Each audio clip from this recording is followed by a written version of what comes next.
உற்சாகமா உற்சாகம்.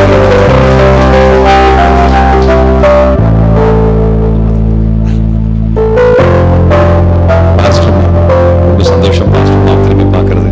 கர்த்தருடைய பிரதான கிருபையினால அம்மாவுக்கு நீண்ட தீர்க்க ஆயுசு கொடுத்து கர்த்தர் இந்த இடத்துல வச்சிருக்கிறாரு. பிள்ளைகள், மருமக்கள் எல்லாரையும் பார்க்கும்போது ரொம்ப சந்தோஷப்படுகிறேன். ஓகே, கர்த்தருடைய பரிசுத்த நாமத்துக்கு மகிமை உண்டாகட்டும். எத்தனை பேர் நினைக்கிறீங்க இன்னைக்கு ஆண்டவர் நம்மோடு பேச போகிறார் அப்படின்னு நினைக்கிறவங்க? அந்த ஒரு எதிர்பார்ப்போடு இருக்கிறவர்களோடு கூட கர்த்தர் நிச்சயமாக பேசுவார். நாம் எல்லாம் எதற்காக இயேசு கிறிஸ்துவை ஏற்றுக்கொண்டோம்? இயேசு எதற்காக தேவை?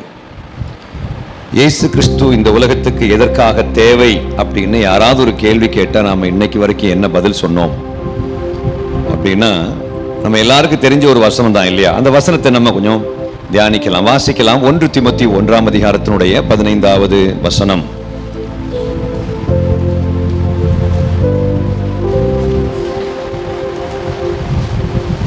கொஞ்சம் சீக்கிரமா வாசிங்களேன்.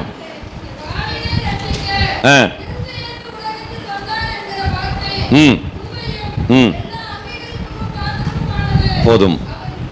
பாவிகளை ரட்சிக்க கிறிஸ்து இயேசு உலகத்துக்கு வந்தார்.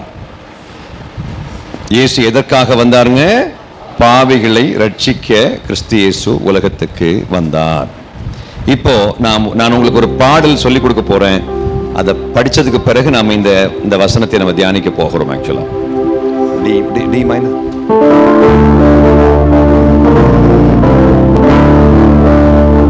நான் என்ன செய்ய வேண்டும் என்று சொல்லித்தாரும் தெய்வமே,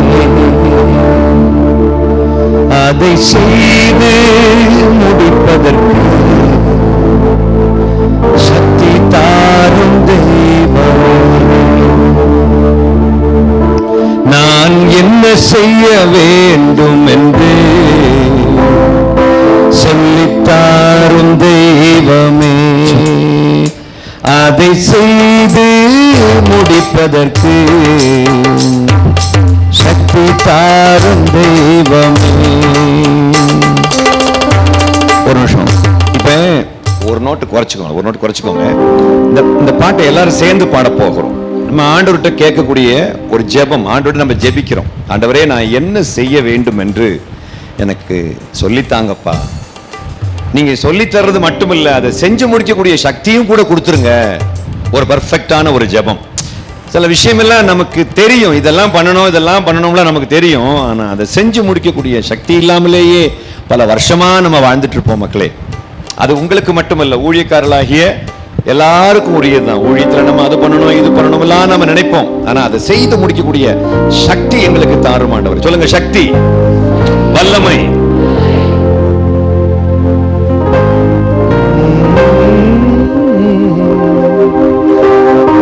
நான் என்ன செய்யவே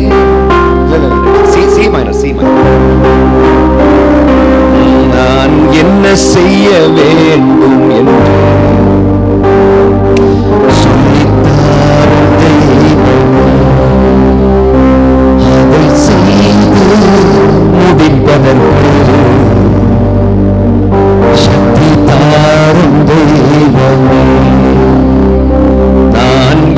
செய்ய வேண்டும் என்று சொல்லித்தாரும் தெய்வமே, அதை செய்து முடிப்பதற்கு சக்தி தாரும் தெய்வமே. எதை நான் பேச வேண்டும் என்று கற்றுத்தாரும் தெய்வமே, பேச வேண்டும் என்று கற்றுத்தாரும் தெய்வமே. என்று நான் சொல்ல வேண்டும் என்று வழி நடக்கும் தெய்வமே. என்று நான் சொல்ல வேண்டும் என்று வழி நடக்கும் தெய்வம். நான் என்ன செய்ய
எத்தனை பேர் என் கூட பாடினீங்க?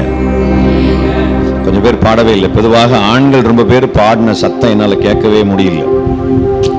நம்ம நாட்கள் ஆக ஆக அதிகமான நாட்களுக்குள் நம்ம நகர நகர காலம் செல்ல செல்ல கர்த்தருக்குள் வளர வேண்டும். மலையில சொல்லலாமா? நாம் நாட்கள் ஆக ஆக கர்த்தருக்குள் வளராவிட்டால் வெளியில் உள்ள அவிசுவாசிகளை வச்சு கடவுள் செஞ்சிட்டு இருக்கிறது கூட வளர்ந்த பயாலஜிக்கலாக நாட்களில் வளர்ந்த நம்மை வைத்து கர்த்தர் செய்ய முடியாமல் ஆகிவிடுகிறது. அதனால உற்சாகமாக ஒரு வரி நம்ம சொன்னா கூட அதை மனப்பூர்வமாக சொல்வோம்.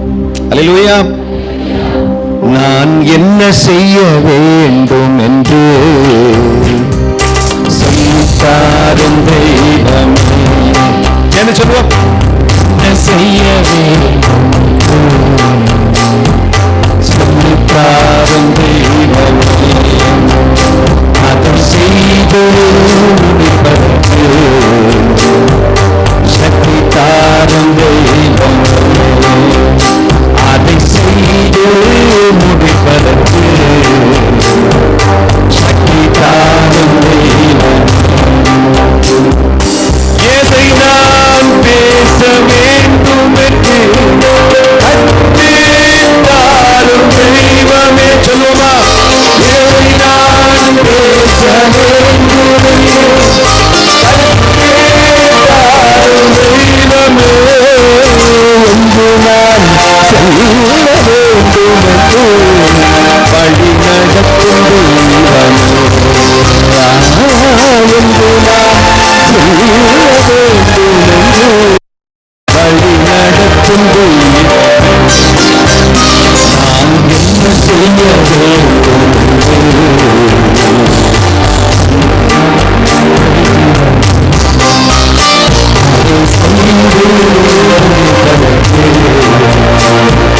சக்தி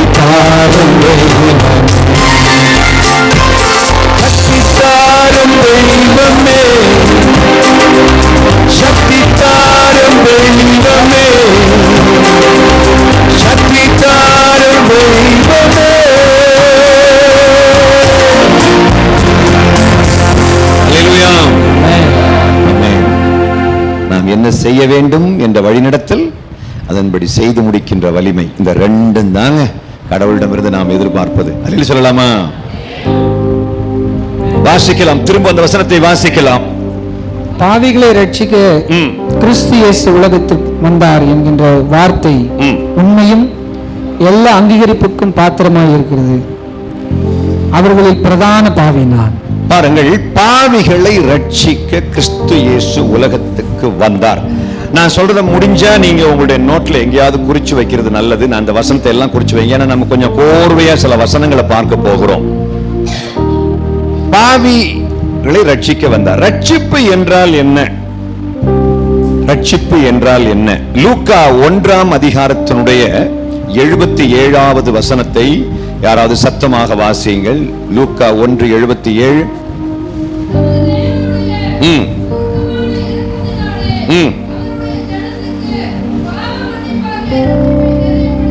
போதும். ரட்சிப்புன்னா என்னங்க? சத்தமா சொல்லுங்க. ரட்சிப்புன்னா என்னது? பாவ மன்னிப்பாகிய ரட்சிப்பு. அதே எபேசியர் 1:7 வாசிங்க. அதே மாதிரி இன்னொரு வசனத்தை பார்க்க முடியும். எபேசியர் 1:7.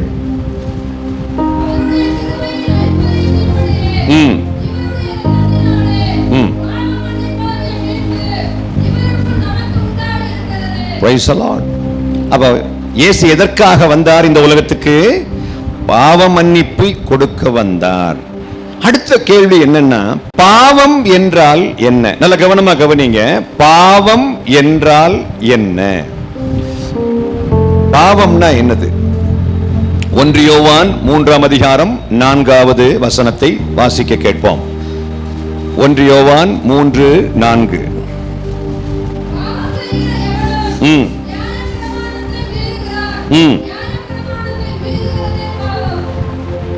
நியாயப்பிரமாணத்தை மீறுவது பாவம். அடுத்த கேள்வி என்னது? நியாயப்பிரமாணம் என்றால் என்ன? நான் இது எதுக்காக வேண்டி இதை அப்படியே கோர்வையா சொல்றேன் அப்படின்னா, நாளைக்கு யாராவது உங்ககிட்ட ஒரு கேள்வி கேட்டாங்கன்னா இந்த கேள்விக்கு பதில நீங்க சரியா சொல்லி கொடுக்கணும். அல்லேலூயா சொல்லலாமா? இன்னைக்கு நம்மள அநேகர் பக்கத்து வீட்டில இருந்து நீங்க எதுக்கு சர்ச்சுக்கு போறீங்கன்னு கேட்டா, அது தாத்தா போனாரு, எங்க அப்பாவும் கூட சேர்ந்து போனாரு, நாங்களும் சின்ன வயசுல இருந்தே போறோம், இப்படிதான் நம்ம சொல்லியிருக்கோமே தவிர, அது இப்போ பெந்தேகோஸ்து சபையிலையாவது ஏதாவது கொஞ்சம் சிஎஸ்ஐ சபையெல்லாம் நான் போயிருக்கிறேன், லுத்தரன் சபையெல்லாம் போனீங்கன்னா அது அவங்க எல்லாரும் போறாங்க நாங்களும் போனோம் சார் அப்படிதான் சொல்றாங்க. நாங்க எங்களுடைய பாவ மன்னிப்பை தேடி இயேசுவிடம் போனோம் அப்படின்னு பெருசா யாரும் சொல்றது இல்லை. ஆக்சுவலா நாம ஒரு ஊருக்கு போகும்போது ஒரு ஆளை ஆண்டவருக்குள்ள கூப்பிடும் போதும் நீங்க உங்க அவ்வளவு பிரச்சனைக்கு காரணம் உங்க பாவம் தான், அந்த பிரச்சனையில இந்த முடிவுக்கு கொண்டு வர வேண்டுமானால் பாவ மன்னிப்பு உங்களுக்கு தேவை, அந்த பாவ மன்னிப்புக்கு இயேசு தேவை அப்படின்னு நம்ம சொல்றதே கிடையாது. நம்ம என்ன சொல்லுவோம், உங்க பிரச்சனை தீரணுமா சர்ச்சுக்கு வாங்க அப்படி சொல்லி முடிச்சிருவோம். அப்ப என்ன பண்ணுவாங்க, சர்ச்சுக்கு வருவாங்க, பிரச்சனை முடிஞ்ச உடனே போயிடுவாங்க, அதுக்கப்புறம் அவங்க சர்ச்சில் இருக்க மாட்டாங்க. அப்படி ரொம்ப பேர் நான் போன தடவை வரும்போது வெள்ளிக்கிழமை கூட்டத்தில் சர்ச்சு ஃபுல்லா ஆட்கள் இருந்தாங்க. எத்தனை பேர் ஆமான்னு சொல்றீங்க? உண்மையா இல்லையா? போன வாட்டி நான் வரும்போது எனக்கு ஐ ரிமெம்பர் வெரி எனக்கு நல்ல ஞாபகம் இருக்குது. ஒன்றும் பெருசாக ஒன்றும் கட்டலையா, அது சேம் பில்டிங் தானப்பா, ஆனால் சர்ச்சு ஃபுல்லாக ஆட்கள் இருந்தாங்க இல்லையா? நல்ல கவனமா கவனிங்க, நல்ல நுட்பமா நீங்க கவனிங்க. நியாயப்பிரமாணம் என்றால் என்ன? நியாயப்பிரமாணத்தை மீறதான் பாவம் இல்லையா? நியாயப்பிரமாணம் என்றால் என்ன? இஸ்ரவேல் மக்கள் எப்படி வாழ வேண்டும், எப்படி வாழக்கூடாது என்று கற்றுக் கொடுப்பதற்காக கடவுள் இஸ்ரவேல் மக்களுக்கு என்று கொடுத்த சட்ட தொகுப்புக்கு நியாயப்பிரமாணம் என்று பெயர். இஸ்ரவேல் மக்கள் எப்படி வாழ வேண்டும், எப்படி வாழக்கூடாது, வாழத்தகாத விதத்தில் வாழ்ந்தால் என்ன தண்டனை, எல்லாவற்றையும் அழகாக சிஸ்டமேட்டிக்காக போதித்து அதை எழுதி கொடுத்தார் கடவுள். அது எல்லாவற்றையுமே மோசே எழுதி இஸ்ரவேல் மக்களுக்கு அப்பப்போ வாசித்து காமிப்பார். அடுத்த கேள்வி என்ன? அடுத்த கேள்வி என்னது? இஸ்ரவேல் மக்கள் எப்படி வாழ வேண்டும், எப்படி வாழக்கூடாது என்று கற்றுக் கொடுப்பதற்காக கடவுள் மோசேயிடம் கொடுத்த சட்ட தொகுப்புக்கு நியாயப்பிரமாணம் என்று பெயர். அடுத்த கேள்வி, இஸ்ரவேல் மக்கள் என்றால் யார்? இஸ்ரவேல் மக்கள்னா யார் அப்படின்னா நல்ல கவனமா கவனிக்கணும், யாரும் தூங்கக்கூடாது. என்கிட்ட ஒரு பழக்கம் உண்டு, நான் இடையில கேள்வி கேட்டா நீங்க பதில் சொல்ற மாதிரி ரொம்ப உஷாரா இருக்க வேண்டும். நான் இன்னைக்கு இந்த 3 நாட்களுமே வசனத்துல ஏகப்பட்ட ரகசியங்கள் இருக்குது, நம்ம தெரிஞ்சுக்காமலே பல வருஷம் நகர்ந்து போயிட்டோம். பாப்பா கிட்ட யாராவது கூட காலேஜில் ஸ்கூல்ல படிக்கக்கூடிய பசங்க யாராவது கேள்வி கேட்டாங்கன்னா எப்படி பதில் சொல்றது, அவங்களை எப்படி ஆண்டவருக்குள்ள நடத்துறது, இது எல்லாத்தையும் நம்ம சிஸ்டமேட்டிக்கா தெரிஞ்சு வச்சிருக்க வேண்டும். இஸ்ரவேல் மக்கள் என்றால் யார்? கடவுளுக்கு யாருமே கீழ்ப்படியாமல் இருக்கும் பொழுது, நிஜமான அகிலாண்டத்தை படைத்த அந்த ஒற்றை கடவுளுக்கு யாருமே கீழ்ப்படியாமல் இருக்கும் பொழுது, ஒரு மனிதன் கடவுளுடைய பேச்சை கேட்டு அவர் சொன்ன இடத்தை நோக்கி நகர்ந்தான். அந்த ஆளுக்கு பேர் என்ன? ஆபிரகாம். 12ஆம் அதிகாரத்தினுடைய முதல் 3 வசனங்களை வாசிக்க கேட்போம். ஆபிரகாமை கடவுள் எப்படி சந்திக்கிறார் அதை பற்றி ஆதியாகமம் 12ஆம் அதிகாரத்தினுடைய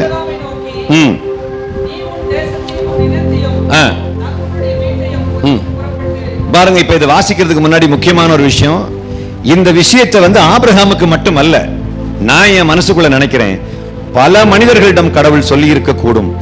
ஆனால் அவர்கள் எல்லாம் கீழ்ப்படியவில்லை. ஒரு மனிதன் கீழ்ப்படிந்தான், அந்த மனுஷனுக்கு பேர் தான் ஆபிரகாம். அவர் சொன்ன வார்த்தையை ஆபிரகாமிடம் சொல்ற, எல்லாருக்கும் சொன்னது ஆபிரகாமுக்கும் சொல்கிறார். வாசிங்க தம்பி.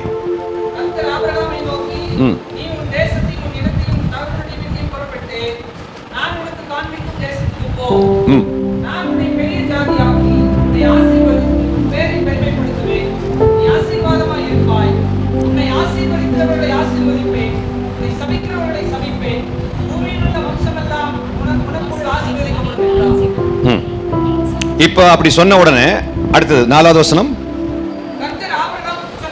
சொன்னபடியே ஆபிரகாம் புறப்பட்டு போனான். நீங்க அந்த ஆதியாகமம் முழுசு வாசித்து பார்த்தீங்கன்னாக்கா ஆபிரகாமுடைய சந்ததியையும் கடவுள் ரொம்ப ஆசீர்வதிச்சிருக்கிறார். ஆக்சுவலா ஏன்னா கர்த்தருக்கு கீழ்ப்படிந்தவனை கர்த்தர் ஆசீர்வதிப்பார். அல்லேலூயா சொல்லலாமா? கர்த்தருக்கு கீழ்ப்படுகிறவர்களை கர்த்தர் நிஜமாக ஆசீர்வதிப்பார். சத்தமா சொல்லுங்களேன். I mean, God is a God who gives reverence to obedient children of God. ஆமென். இப்ப பாருங்க, இதுல ஆபிரகாம் கீழ்ப்படிஞ்சார் இல்லையா? ஆபிரகாமுடைய சந்ததியை கடவுள் ஆசீர்வதிக்கிறார். உன் சந்ததி ஆசீர்வதிக்கப்பட்டிருக்கும். உன்னை ஆசீர்வதிக்கிறவனை நான் ஆசீர்வதிப்பேன், உன்னை சபிக்கிறவனை நான் சபிக்கிறவன். உன்னுடைய சந்ததி உலகத்துக்கெல்லாம் ஆசீர்வாதமாக இருக்கும் அப்படின்னு அவர் சொல்ல வர்றார். இப்ப ஆபிரகாமுக்கு முதல்ல ஒரு மகன் பிறக்கிறான். அவன் பேர் என்னப்பா? ஆபிரகாமுடைய முதல் மகன் பேர் என்ன? இஸ்மவேலுடைய அம்மா பேர் என்ன? ஆகார். ஆபிரகாமுக்கு ஆக்சுவலா முதல்ல பிறக்க வேண்டிய பையன் யாரு? அப்ப விஷயம் எல்லாம் தெரிஞ்சு வச்சிருக்கீங்க. ஆபிரகாமுடைய மனைவியாகிய சாராள் இந்த உலகத்துல ஒரு பொம்பளை செய்யாத ஒரு மோசமான பாவம் செய்தாள். அது என்ன பாவம் பாருங்க. அது பாவம்னே தெரியாமலேயே நமக்கு வரலாறுலாம் தெரியுது, ஆனா அந்த மாதிரி செஞ்ச பாவம் நமக்கு தெரியல. என்ன பாவம் செஞ்சாங்க? தன்னுடைய புருஷனுக்கு வேலைக்காரிய கொடுத்து சந்தானத்தை உற்பத்தி. இந்த உலகத்துல ஏதாவது ஒரு பொம்பளை இந்த மாதிரி தப்பு பண்ண முடியுமா?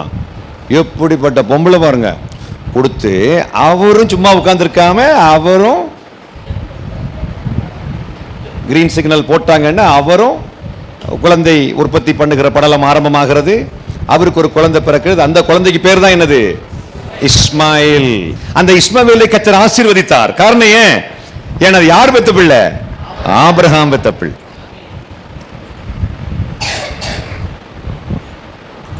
இதுல என்னன்னா, நம்ம தப்பு பண்ணும்போது கடவுளுக்கு கீழ்ப்படிந்தவர்களாகிய நாம் பண்ணக்கூடிய ஒரு சின்ன தப்பு பண்ண உடனே கர்த்தர் நம்மளை கைவிட மாட்டாரு. ஆனா அந்த ஆசீர்வாதத்துல ஒரு பிரச்சனை இருக்கும். அதான் இஸ்மவேல் எவ்வளவு தூரத்துக்கு ஈசாக்குக்கு பிரச்சனையாக இருந்தாருங்கிறத பொறுத்து. ஆக்சுவலா ஆபிரகாம் செய்த தவறுனால் அவரை விட ஆசீர்வதிக்கப்பட்டவங்க இந்த உலகத்துல யாருமே கிடையாது. ஆனா அந்த ஆளு செஞ்ச ஒரு சின்ன தப்புனால இன்னைக்கு உலகத்தினுடைய மிகப்பெரிய பிரச்சனைகளுக்கு அந்த இஸ்மவேலுடைய சந்ததி காரணமாக இருக்கிறது. அல்லடி சொல்லலாமா? சத்தமா சொல்லுங்களேன். நல்ல கவனமாக கவனிக்க வேண்டும். அதற்கு பிறகு ஆபிரகாமுக்கு நான் உனக்கு ஒரு குழந்தையை தருவேன் என்று சொல்லி பிறந்த குழந்தை எந்த குழந்தை?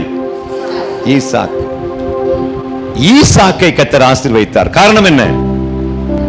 ஆபிரகாமுக்கு பிறந்த குழந்தை. இன்னும் சொல்ல போனா வாக்கு தத்தத்தின் புத்திரன் ஆனதுனால கர்த்தர் அபரிவிதமாக ஈசாக்கு விதை விதைத்தான், 100 மடங்காக ஆசீர்வதித்தார். அந்த ஈசாக்குடைய வாழ்க்கை சந்தோஷமாக இருந்தது. இப்ப பாருங்க, ஈசாக்குக்கு 2 பிள்ளைகள் பிறக்கிறார்கள். யாரெல்லாம்? ஏசா, யாக்கோபு. ஏசாவுக்கு இன்னொரு பெயர் உண்டு. அது என்ன பெயர்? ஏசாவுக்கு என்ன பெயர்மா? ஏதோம். ஏதோம் கடவுளை விட்டு விலகி சென்று சிலை வழிபாட்டுக்கு சென்று விட்டார். அவருடைய பிள்ளைகள் எல்லாம் சிலை வழிபாட்டுக்கு போயிட்டாங்க. அதனால அந்த கும்பலை ஏதோமியர்கள் என்று இந்த மெயின் லைன் ஆட்கள், ஈசாக்கினுடைய மற்ற பிள்ளைகள் வணங்கி சொன்னார். யாரு? யாக்கோபினுடைய பிள்ளைகள் என்ன சொன்னார்கள்? ஏதோமியர்கள் என்று அழைத்தார்கள். இப்ப லெஃப்ட் அவுட் மீதி யாரு? யாக்கோபு. யாக்கோபுக்கு எத்தனை பிள்ளைகள்? 13 பிள்ளைகள். யாரெல்லாம்? கடைசியில் அந்த அம்மா பேர் என்ன? தீனாள். அதான் அந்த 12 ஆண் பிள்ளைகள் இருக்கிறாங்க இல்லையா? இவர்களுக்கு பிறக்கிற பிள்ளைகள், பேர பிள்ளைகள் எல்லாம் சேர்ந்தா கடைசியில் யாராக மாறுகிறார்கள்? இந்த 12 கோத்திரமும் கோத்திர பிள்ளைகளும் எல்லாம் சேர்ந்து இவங்க இந்த கும்பலுக்கு பேர் தான் என்னது? சத்தமா சொல்லுங்க, இஸ்ரவேலர்கள். யாக்கோபுக்கு இன்னொரு பெயர் கடவுள் கொடுத்தார். என்ன பெயர்? இஸ்ராயேல். இஸ்ராயேல். சத்தமா சொல்லுங்க, ஏல். இஸ்ராயேல் அப்படின்னா கடவுளை விடாப்பிடியாக பற்றி கொண்டிருப்பவன் அப்படின்னு அர்த்தம். யாக்கோபு நல்லவன் அப்படின்னு ஒண்ணு அங்க போல, அவரை சிக்கன பிடித்து கொண்டவன் இந்த இஸ்ராயேல், இந்த யாக்கோபு. அதனால அவருக்கு பேர் கடவுள் கொடுக்கிறாரு, நீ இஸ்ராயேல், தேவனை பிடித்து கொண்டவன் அப்படின்னு ஒரு பேர் கொடுக்கிறார். இந்த இஸ்ரேல் மக்கள் எப்படி வாழ வேண்டும், எப்படி வாழக்கூடாது என்று கற்றுக் கொடுப்பதற்காக கொடுக்கப்பட்ட சட்ட தொகுப்பு தான் இந்த நியாயப்பிரமாணம். இந்த நியாயப்பிரமாணத்தை மீறுவது பாவம். பாவம் என்பதை நம்ம புரிஞ்சுக்கிட்டோம்.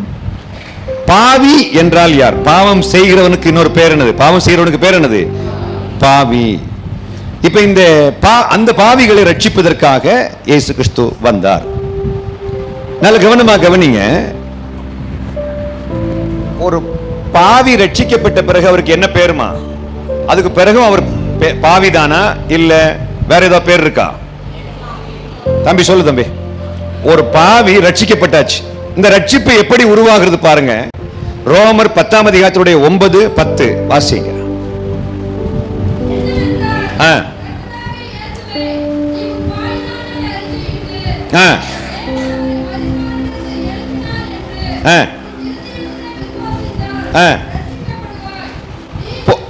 போதும் போதும், திரும்ப வாசிங்க.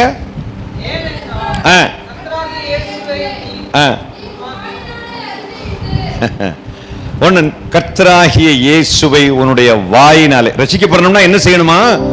அவரை நம்முடைய வாயினாலே அறிக்கையிடணுமா? எப்படி அறிக்கையிட வேண்டுமா? அப்போஸ்தலர் 8ஆம் அதிகாரம் 36 வாசியுங்கள்.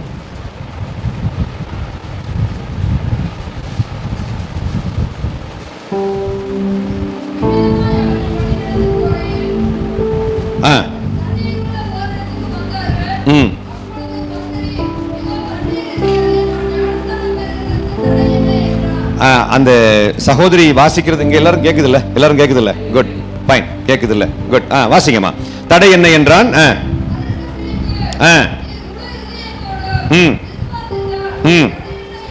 நீ விசுவசித்தால் ஞானஸ்நானம் பெற்றுக்கொள்ளலாம் அப்படின்னு சொல்றாரு.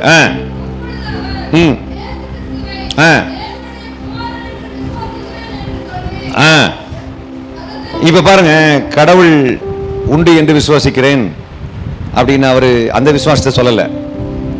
அல்லது உலகத்தை படைத்த கடவுள் தான் உலகத்தை படைத்தார் என்று விசுவாசிக்கிறேன் அதை அவர் சொல்லல. என்ன சொல்றாரு? இயேசு கிறிஸ்து தேவனுடைய குமாரன் என்று நான் விசுவாசிக்கிறேன் அப்படின்னு சொல்ல, அந்த அதை அறிக்கையிட வேண்டும். விசுவாசிக்கிறேன் என்று சொல்லி ரதத்தை நிறுத்த சொல்லி அங்க ஞானஸ்நான ஆராதனை நடந்து முடிகிறது. நான் அப்ப எதை அவர் அறிக்கையிட வேண்டுமாம்? நான் இயேசு கிறிஸ்து தேவனுடைய குமாரன் என்று அறிக்கையிட வேண்டும் என்று சொன்னார். 1 யோவான் 5:5 வாசிங்கம்மா.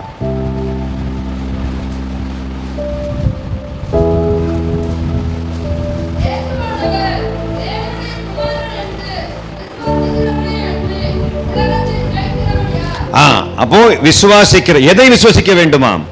இயேசு கிறிஸ்து தேவனுடைய குமாரன் என்று விசுவாசிக்க வேண்டும். அல்லேலூயா சொல்லலாமா? சத்தமா சொல்லுங்க. இப்ப ரோமர் 10ஆம் அதிகாரத்துடைய 9க்கு திரும்ப வாங்க.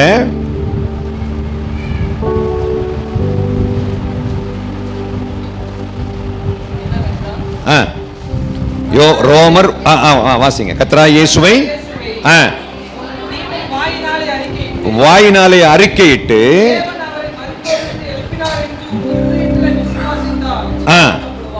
பாருங்க, கர்த்தராகிய இயேசுவை அறிக்கையிட வேண்டும். எப்படி அறிக்கையிட வேண்டும்? இல்ல சாரி, கர்த்தராகிய இயேசுவை நம்பணும். முதல்ல எப்படி நம்பணுமாம்?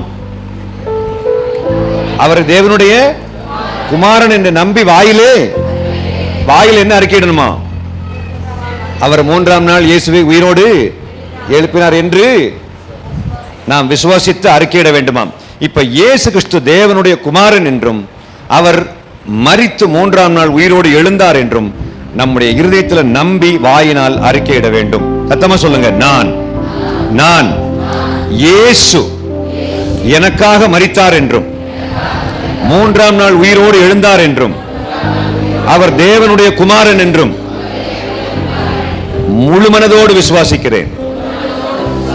அல்லேலூயா, பிரைஸ் தி லார்ட். இப்ப விசுவசித்து இயேசுவால் ரட்சிக்கப்பட்டவர்கள். ரட்சிப்புன்னா என்னது? பாவம். இந்த பாவ மன்னிப்பு பெற்றுக் கொள்வதற்காக வேண்டி ஆண்டவர் கொடுத்த ஒரு காரியம் என்ன? பாவத்தை அறிக்கை செய்து விட்டு விடுகிறவன் இரக்கம் பெறுவான். அது நமக்கு எல்லாருக்குமே தெரியும். அப்ப அறிக்கை செய்ய வேண்டும். 2வது ப்ராசஸ் என்னது? நம்புறது மட்டுமல்ல, நம்முடைய பாவத்தை எல்லாத்தையும் அவர்கிட்ட சொன்னோம். இதுவரைக்கும் ஞாபகத்தில் உள்ள பாவத்தை எல்லாம் சொல்லி அறிக்கையிட்டு விட்டு விடுகிறவன் இரக்கம் பெறுவான்.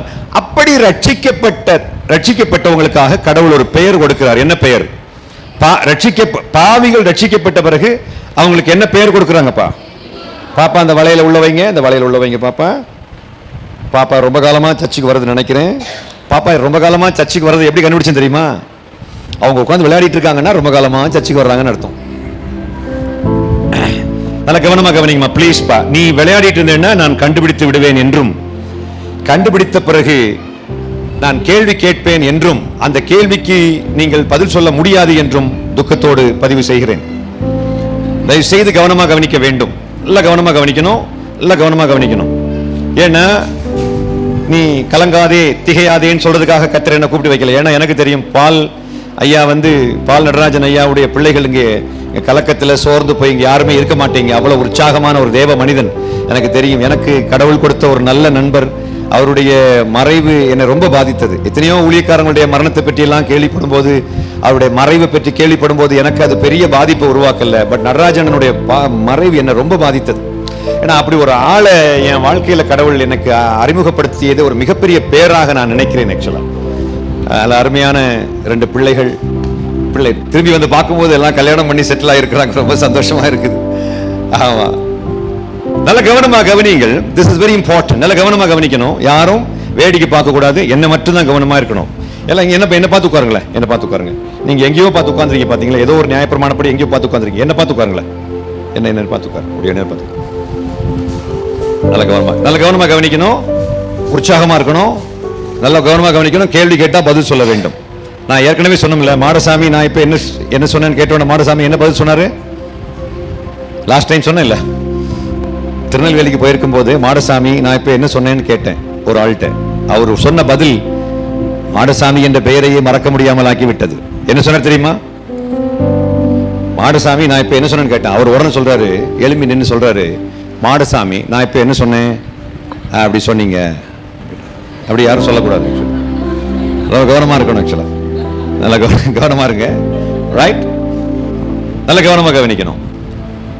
ஏன்னா நான் உங்கள்கிட்ட ரொம்ப எதிர்பார்க்கிறேன். சாதாரண ஒரு சர்ச்சை விடவும் உங்கள்கிட்ட ரொம்ப எதிர்பார்க்கிறேன். போன 3 மாசத்துக்கு முன்னாடி 3 வாரத்துக்கு முன்னாடி நான் எங்கே வந்திருந்தேன்னா, கீழே மேட்டூர் CSI சர்ச்சுக்கு வந்திருந்தேன். 3 வாரம் தான் இருக்கும்னு நினைக்கிறேன். 3 வாரத்துக்கு முன்னாடி வந்திருந்தேன். அந்த மக்கள் எவ்வளவு உற்சாகமா கவனிச்சாங்களோ அதை விட பல மடங்கு கவனம் உங்ககிட்ட நான் எதிர்பார்க்கிறேன். ஏன்னா இது ஒரு ஆவிக்குரிய சபை. அல்லேலூயா சொல்லலாமா? அல்லேலூயா, அல்லேலூயா. அப்டேட்டா இருக்காங்க. நல்ல கவனமா கவனிங்க.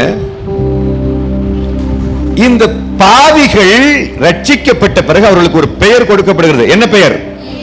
வாசிக்கலாம். ரோமர் 5ஆம் அதிகாரம் 1வது வசனம்.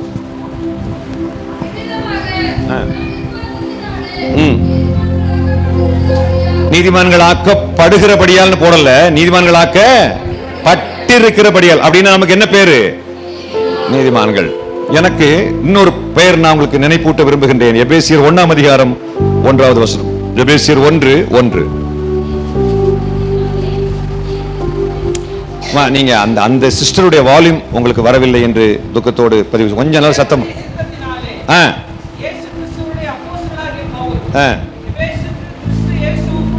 ஒரு நிமிஷம் தம்பி ஒரு நிமிஷம். இன்னொரு மைக் இல்ல, அந்த மைக்கில் வாசிங்களேன். அப்ப எல்லாரும் கேட்க முடியல தம்பி. ரெக்கார்டிங் கூட ஈஸியா இருக்கும். தேவனுடைய சித்தத்தினாலே இயேசு கிறிஸ்துவினுடைய அப்போஸ்தலனாகிய பவுல் எபேசுக்கு கிறிஸ்து இயேசுவுக்குள் விசுவாசிகளாய் இருக்கிற பரிசுத்தவான்களுக்கு எழுதுகிறதாவது. Price the Lord. நமக்கு என்ன பேருப்பா? சத்தமா சொல்லுங்களேன். பக்கத்துல கை கூட சொல்லுங்க, நீங்க பரிசுத்தவான் அப்படி சொல்லுங்க. அல்லேலூயா, நீங்க பரிசுத்தவான். தம்பி நீங்க பரிசுத்தவான் தானே? நல்ல பாவியா? கீபோர்டு ப்ளே பண்ற பாவியா? நீங்க கீபோர்டு ப்ளே பண்ற பரிசுத்தவான். எபேசு சபையின் பரிசுத்தவான்களுக்கு எழுதுகிறதாவது, ஒரு தப்பு ஒரு ஆளு செஞ்ச உடனே, அட பாவி நீ இந்த தப்பு பண்ணிட்டிய அப்படின்னு நம்ம சொன்ன உடனே அவர் என்ன சொல்லுவாரு? பாவின்னா தப்பு பண்ணத்தான் செய்வாங்க அப்படி அவர் சொல்லுவார். பாவின்னா தப்பு பண்ணதாங்க செய்வாங்க. ஆனா என்ன சொன்னா அவர் அழுதுருவாரு, மனஸ்தாபப்படுவாரு. என்ன செஞ்சா என்ன எப்படி சொல்லணும்? பரிசுத்தவான் நீ இந்த தப்பு பண்ணலாமா? What's your name? என்னப்பா? பினோய். பினோய் பினோய். வாவ், என்னென்ன நோய் பாருங்க. பினோய். எனக்கு ஒரு கேரளாவில் ஒரு நல்ல நண்பர் இருக்காரு, அவருக்கு பேரும் பினோய். ஆக்சுவலி நீங்க கேரளாவா? அம்மா கேரளா. அதான் பாருங்க, அங்க இருந்தா வந்திருக்குது. நல்ல கவனமா கவனிங்க, நல்ல கவனமா கவனிக்கணும். அட பாவி நீ இந்த தப்பு பண்ணிட்டிய அப்படின்னா, பாவின்னா என்ன பண்ணுவாங்க? தப்புனா செய்வாங்க.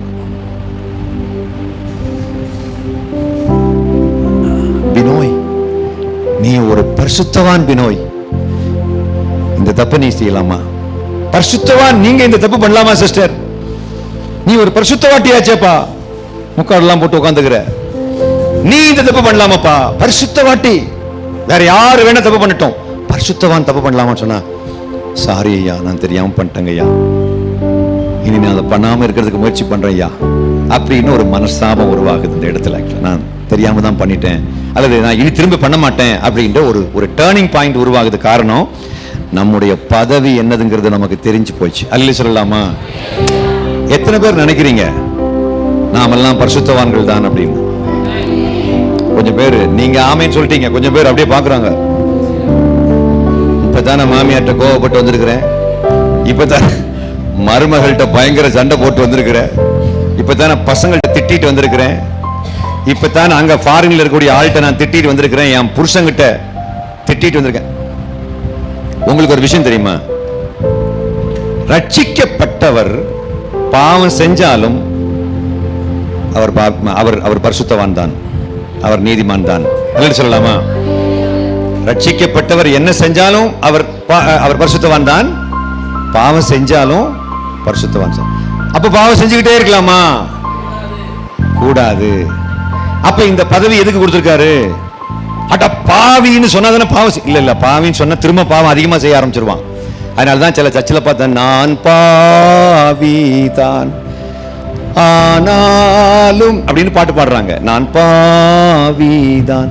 வெள்ளிக்கிழமை சனிக்கிழமை கிரவுண்ட்ல ஃபாதர் பெர்க்மேன்ஸ் வச்சு ஒரு கூட்டம் நடத்துறாங்க. அதுல ஃபாதர் ஒரு பாட்டு பாடுறான், நீதிமான் நான், நீதிமான் நான், ரத்தத்தாலே கழுவப்பட்ட நீதிமான், இனி நான் பாவி அல்ல. அப்படி பாடலாம் பாடி முடிச்சதுக்கு பிறகு ஞாயிற்றுக்கிழமை சர்ச்சுக்கு வரும்போது, நான் பாவிதான். யாரோ பாட்டு எழுதுனாங்க, அந்த சிச்சுவேஷனுக்கு அது கரெக்டா இருக்கும். ஆனா அந்த பாட்டை திரும்பவும் நாம ஞாயிற்றுக்கிழமை பாடும்போது பிசாசு டாமரின் வாசித்து பாட்டை பிக்கப் பண்ணி விடுவான். சூப்பர், அப்படிதான் பாடு, நீ இப்ப பாவிதான் அப்படின்னு. திங்கக்கிழமையில இருந்து வீட்டுல பிரச்சனை ஸ்டார்ட் ஆகுது. ஏன் பிரச்சனை? ஏன்னா நீ பரிசுத்தவான் என்று வெள்ளிக்கிழமை சனிக்கிழமை வரைக்கும் சொன்ன, ஞாயிற்றுக்கிழமை கரெக்டா முத்தாய்ப்பா நீ பாவி. கூட வரக்கூடியவங்க என்ன சொல்லுவாங்க, இவன் ஒரு ராத்திரிக்குள்ள எப்படி பாவியா மாறினா, ஒரு நைட்டுக்குள்ள எப்படி இவன் பாவியா மாறினா? பரிசுத்தவான்கள் கைகளை உயர்த்தி அல்லேலூயா சொல்லுங்க பார்க்கலாம். பரிசுத்தவான்களுக்கு இன்னொரு விஷயம் தெரியுமா? எப்போதுமே சந்தோஷமாக இருப்பார்கள், சந்தோஷமா இருப்பாங்க. அதான் பவுல் சொல்றாரு, சந்தோஷமாயிருங்கள் சந்தோஷமாயிருங்கள் என்று மறுபடியும் உங்களுக்கு சொல்றேன். Rejoice, and again I say rejoice in the Lord. கர்த்தருக்குள் சந்தோஷமாயிருங்கள் என்று திரும்பவும் மறுபடியும் உங்களுக்கு சொல்லுறேன்னு சொல்றாரு. ஏன் தெரியுமா? சோர்ந்து போயிடுவோம், நம்ம மூஞ்சி தொங்க போட்டுக்கிட்டே சந்தோஷம் பொங்குதே பாட்டு பாடுவோம். இந்த விஷயம் ஆண்டருக்கு பவுலுக்கு ஏற்கனவே தெரிஞ்சுதான் சந்தோஷமாயிருங்கள். நம்ம பொதுவாக சந்தோஷம் பொங்குதே பாட்டை எப்படி பாடுவோப்பா? சந்தோஷம் பொங்குதே சந்தோஷம், இப்படியே பாடி பழகிட்டோம்.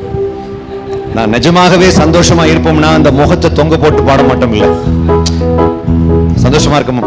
எத்தனை பேர் சந்தோஷமா இருக்கிறீங்க? சந்தோஷம் இல்லாம இருந்தா கூட நான் சந்தோஷமா தான் இருக்கிறேன்னு நீ சொல்ல, சந்தோஷமாயிருவேன். ஏன்னா நான் சந்தோஷமா இருந்தானா நான் சந்தோஷமா இருக்கிறேன் அப்படி கிடையாது. சந்தோஷமே இல்ல வருதா கூட நான் சந்தோஷமா தான் இருக்கேன்னு சொன்ன பிசாசு அலறி அடிச்சு ஓடிடுவாங்க. விசுவாசம் பா, என்ன விசுவாசம்! நான் சந்தோஷமா இருக்கிறது என் சூழ்நிலையை பார்த்து நான் சந்தோஷமா இருக்கிறேன் இல்லங்க, நான் சூழ்நிலையை பார்த்து நம்புறவன் இல்ல, நான் பார்க்காமலேயே நான் நம்புகிறவன். நான் ஆண்டவருடைய பிள்ளையாக இருக்கிறேன், கர்த்தருடைய பரிசுத்தவானாக இருக்கிறேன். அதை சொல்லலாமா?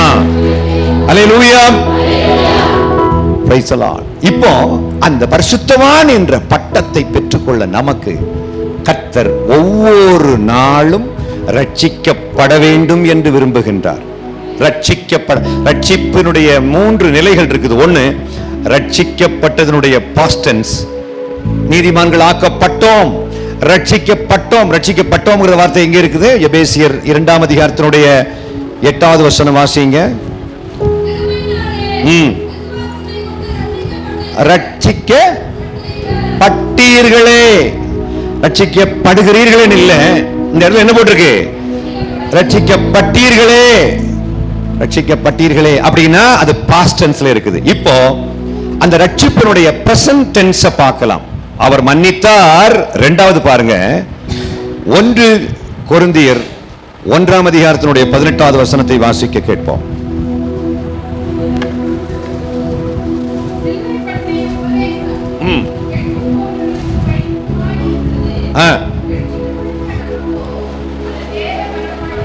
ரட்சிக்கப்பட்ட நமக்கு நான் போட்டிருக்கு, ஒவ்வொரு நாளும் நாம் ரட்சிக்கப்பட வேண்டும். ரட்சிப்பினுடைய பிரசன்ட் டென்ஸ் இது. ஒவ்வொரு நாளும் நாம் ரட்சிக்கப்பட வேண்டும். அல்லது சொல்லலாமா? தினமும் நாம் ரட்சிக்கப்படும் பொழுது இந்த சிலுவை பற்றிய உபதேசம் நமக்கு தேவ பலனாக இருக்கும். கொஞ்ச நாள் நீ ஜெபம் பண்ணாம விட்டுட்டேன்னு வச்சுக்கோயேன், கொஞ்ச நாள் ஜெபம் பண்ணாம விட்டுட்ட அப்படின்னா இந்த சிலுவையை பற்றிய உபதேசம் நமக்கு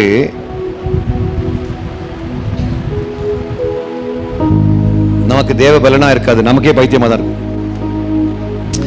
சாப்பாடா சும்மா ஓயாம இயேசு நேசிக்கிறாருன்றான் பார்த்தா அவ்வளோ பிரச்சனை, அவ்வளோ தோல்வி, அவ்வளோ டிப்ரெஷன். எங்க இயேசு நேசிக்கிறார்? சிலுவை சிலுவை சிலுவை சிலுவை. எப்போது சிலுவை? ஏன் தெரியுமா? கடவுளுக்கும் நமக்கும் இடைப்பட்ட கனெக்ஷன் கட் ஆகும் போது பிசாசு எவ்வளவு தூரம் அதிகாரபூர்வமாக உள்ளே வருவான் என்பதையெல்லாம் நான் தெளிவா தெரிஞ்சவன், என் வாழ்க்கையில அனுபவப்பட்டவன். உங்களுக்கு எல்லாருக்கும் தெரியும், கொஞ்ச நாளைக்கு முன்னாடி நான் இஸ்லாத்துக்கு போறேன் அப்படின்னு நான் சொன்னேன். அந்த விஷயம் தெரியுமா உங்களுக்கு? யாருக்கும் தெரியாதுல்ல? தெரியாதுல்ல? மதுரை பாஸ்டர் மதலை முத்து ஐயாவுக்கு தெரியாதுன்னு நினைக்கிறேன். நான் ஒரு காலத்துல யாருக்கும் தெரியாதுல்ல, உங்களுக்கு யாருக்குமே தெரியாது, நல்ல வேளை தெரியாது.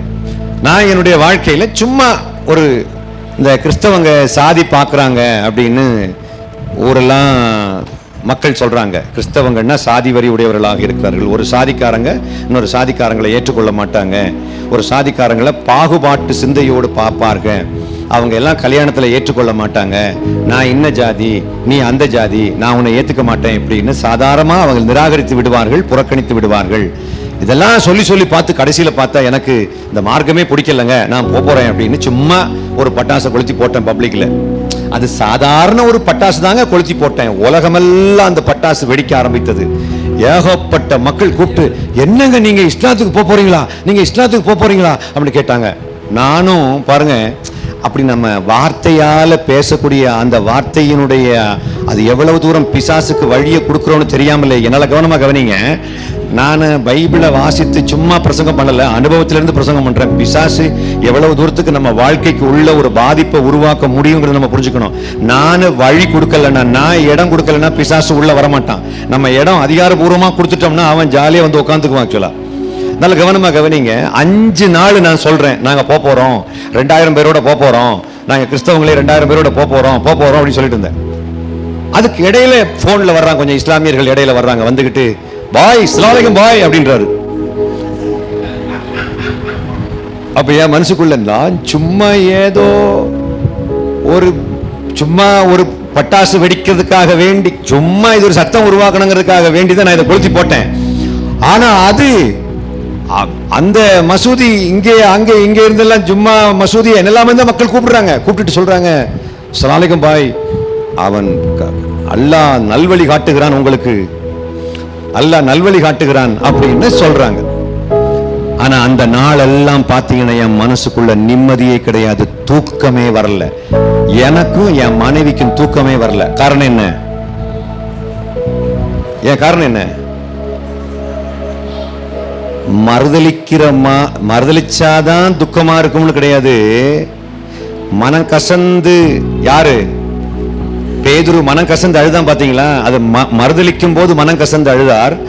நான் மறுதலிச்ச உடனே மனம் கசந்து அழுதிருந்தா கூட நல்லா இருந்திருக்கும். ஆனா 5 நாள் தொடர்ந்து சொல்றேன் போய், நான் போறேன், நான் இஸ்லாத்துக்கு போறேன். அந்த 5 நாள் எனக்கு தூக்கமே கிடையாது, சரியான தூக்கமே கிடையாது. அவ்வளவு தூரத்துக்கு பிசாசு அப்படியே கேப்சர் பண்ணிட்டான். யாரு? ஊழியக்காரனாகிய என்னை. நான் இந்த மாதிரி ஊழியக்காரங்க அவங்கள்ட்ட சொல்ல மாட்டாங்க. ஊழியக்காரங்க அங்கே ஒரு மனிதர் அப்படி இருந்தார், இங்கே ஒரு சகோதரியை எனக்கு தெரியும், அங்கே ஒரு மனிதரை எப்படி தெரியும், இப்படி தெரியும்லாம் சொல்லுவாங்களே தவிர தங்களுடைய வாழ்க்கையில நேர்ந்ததை யாரும் சொல்ல மாட்டாங்க. ஆனா நான் சொல்றேன், அது நீங்க நல்ல விவரமா கேட்டு புரிந்து கொள்ள வேண்டும். ரைட்? அந்த 5 நாள் எனக்கு தூக்கமே கிடையாது. ஆண்டவருடைய ஆவியானவர் தொடர்ந்து என்கிட்ட பேசிட்டு இருக்கிறார், நீ எப்படி என்ன மறுதலிக்கலாம்?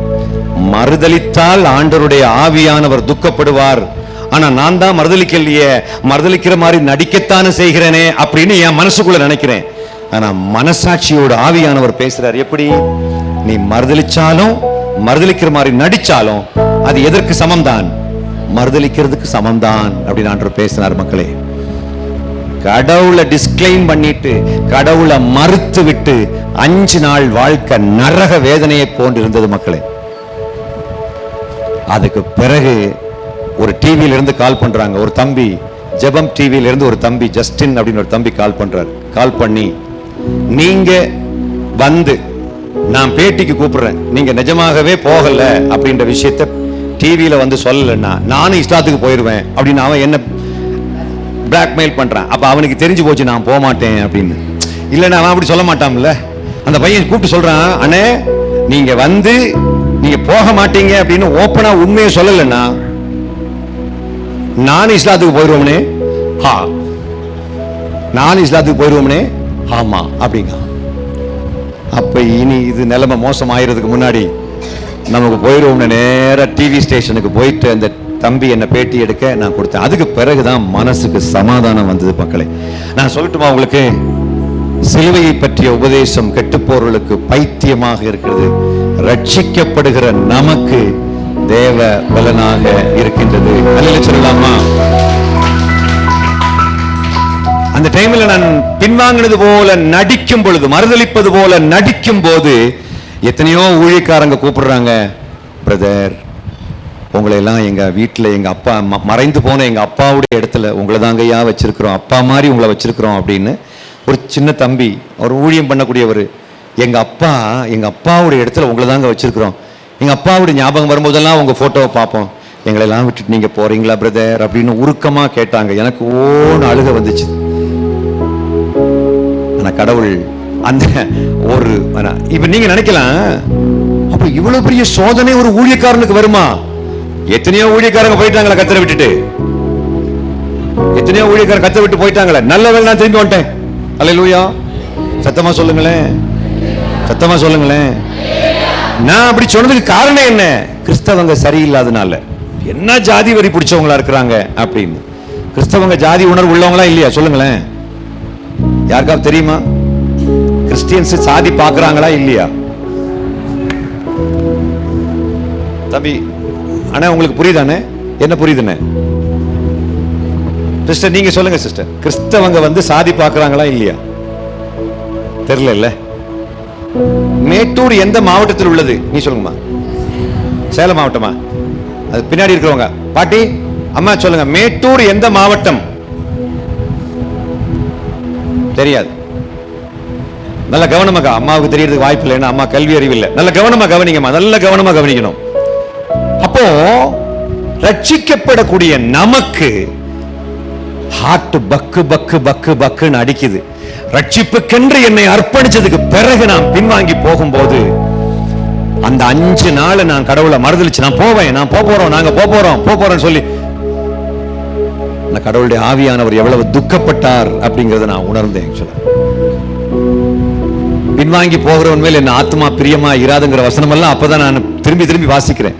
ஐயோ நம்ம ரொம்ப தூரம் வந்துட்டோமே அப்படி. நான் எதுக்காக உங்கள்கிட்ட நான் சொல்றேன் அப்படின்னா, வாழ்க்கையில பின்வாங்கி போகக்கூடிய ஒரு சூழ்நிலை வந்தாலும் உடனே திரும்பி வந்துடணும். இல்லைன்னா ரட்சிக்க, அது நீங்க நினைக்கலாம் வெளியில் உள்ளவங்களுக்கு தான், கெட்டு போறவங்களுக்கு தான் பைத்தியமா இருக்கு. இல்ல, நமக்கே சில சமயத்துல பைத்தியமா தான் இருக்கும், நமக்கே பைத்தியமா தான் இருக்கும். ஆனா நான் சொல்றேம்மா, இயேசு கிறிஸ்துவை, அந்த யாக்கோபுக்கு பேர் என்ன தெரியுமா? இஸ்ரவேல். என்ன அதுக்கு அர்த்தம்? என்ன?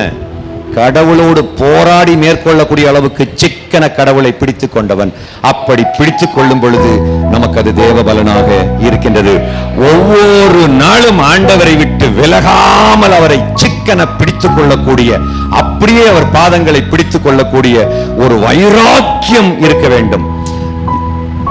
அந்த படகுல போய்கிட்டு இருக்கும் போது இயேசுநாதர் கடல்ல நிக்கிறாரு, அவர் கடல்ல நிக்கிறாரு. அப்ப நானும் கடல்ல இறங்கினா என்ன, படகை விட்டுன்னு சொல்லிட்டு யாரு கடவுள் கீழே இறங்குறது? யாரு? பேதுரு. கொஞ்ச நேரம் அந்த பக்கம் இந்த பக்கம் பார்த்த உடனே, அந்த பக்கம் பார்த்தா நான் தண்ணியில நிக்கிறேன். இறங்கும் போது கூட அவனுக்கு தப்பா தெரியல, அது பெரிய விஷயமா தெரியல. இறங்கும் போது கூட இறங்கிட்டாரு. கொஞ்சம் தூரம் நடந்ததுக்கு பிறகு பார்த்தா மேபி மீன் பார்த்திருப்பாரு, நெத்திலி மீன் எல்லாம் காலுக்கு கீழே போகுது. இதெல்லாம் அவர் பார்க்கிறாரு, எல்லாம் மீன்கள் எல்லாம் காலுக்கு கீழே போறத பார்க்கிறாரு. பார்த்துக்கிட்டு அவருக்கு அவிசுவாசம் வருது, பதட்டம் அடைகிறார், அப்படியே மூழ்கிறார். அப்புறம் ஆண்டவர் வந்து தூக்குறாரு. ஆனா உனக்கு ஒரு விஷயம் தெரியுமா, நம்ம என்னத்தை தான் எத்தனை ஆப்போசிட் டைரக்ஷன்ல எவ்வளவு மூவ் ஆகி போனாலும் ஏதாவது ஒரு புள்ளியில் கர்த்தர் நம்மை சந்திப்பார். மக்களே அல்லேலூயா சொல்லலாமா? என்ன சந்தித்திருக்கார், உங்களை சந்திச்சாரா இல்லையா? ஸ்லிப் ஆகி போகும்போதெல்லாம் கர்த்தர் வந்து தூக்குனாரா இல்லையா? அல்லேலூயா. இயேசு என்னை கைவிட மாட்டார், இயேசு என்னை கைவிட மாட்டார், கடும் புயல் வரிலும் பெரும் காற்று வீசும் இயேசு என்னை கைவிட மாட்டார், இயேசு என்னை கைவிட மாட்டார். அல்லேலூயா. அவர் நம்மளை கைவிட மாட்டார், அவர் நம்மளை கைவிடுகின்ற ஒரு தெய்வம் அல்ல. அப்ப எதுக்கு விட்டு கொடுக்கிறாரு? பின்வாங்கி போறதுக்கு அகத்தியனை எதற்காக பின்வாங்கிறது மாதிரி நடிக்கிறதுக்கு எதுக்கு அனுமதித்தார்? ஒரு மறுதலிக்கிற மாதிரி நடிக்கிறதுக்கு கடவுள் எதற்கு அனுமதித்தார் அப்படின்னு நான் ஆண்டவர்கிட்ட கேட்கும்போது, ஆயிரக்கணக்கான பின்வாங்கி போனவர்களை கர்த்தர் பக்கம் திருப்புவதற்காகத்தான் நான் அதை அனுமதித்தேன் என்று ஆண்டவர் என்கிட்ட சொன்னார். மக்கள் ரொம்ப பேர் பின்வாங்கி போய் கிடக்கூடிய நிலைமையில என்னுடைய காரியத்தை சொன்ன அடுத்த செகண்ட் அவங்க அழுகுறாங்க. அப்பதான் நான் என் வாழ்க்கையில யோசித்து பார்க்கிறேன், எதுக்காக எதை அனுமதித்தாரோ அதை அனுமதித்தார். ஒரு விஷயத்தை கர்த்தர் நம்முடைய வாழ்க்கையில அனுமதிக்கிறார் என்றால் எதற்காக அனுமதிக்கிறார்? உங்களுக்கு வயிற்று வலி வந்தாதான் வயிற்று வலிக்காரங்களுடைய வலி தெரியும். பொம்பளைங்களுக்கு மாசந்தோறும் வரக்கூடிய வலி எவ்வளவு கொடுமையானதுன்னு இவங்களுக்கு யாருக்குமே தெரியாது. ஆனா பெண்களுக்கு தெரியும் அது எவ்வளவு வலி, மாசந்தோறும் அவங்க அனுபவிக்கக்கூடிய வலி எவ்வளவு கொடியது என்பது அனுபவிச்சவங்களுக்கு தான் தெரியும். தலைவலியும் வயிற்று வலியும் தனக்கு வந்தா தான் தெரியும் சொல்லுவாங்க இல்லையா? அப்போ கடவுள் அதற்காகத்தான் நமக்கு சில இடங்கள்ல அப்படியே ஒரு நன்மைக்கு ஏதுவாகத்தான் எதையும் கர்த்தர் அனுமதிக்கிறார். ஆக்சுவலா அப்படி ஒரு ஸ்பாட் வந்துட்டு ஐயோ என்னால வெளியே வர முடியாம இருக்கிற பிரதர்னா இன்னைக்கே ஒப்பு கொடுங்க பிரதர், கண்டிப்பா கர்த்தர் உங்களை திருப்பி வர பண்ணுவார். அல்லேலூயா சொல்லலாமா? சத்தமா சொல்லுங்களேன். அல்லேலூயா, அல்லேலூயா, பிரைஸ் தி லார்ட். இப்போ ஒவ்வொரு நாளும் கடவுளை மறுதலிக்காம கடவுளோடு தொடர்பில் இருந்து, அதுக்கு பேர் தான் நாம் ரட்சிக்கப்படுவது. ஜெபம் பண்ண தொடங்கின உடனே யார் யாருக்கெல்லாம் கொட்டாய் வருதோ, எங்களை நேசிக்கிற பிதாவே சோத்திரமாட்டார்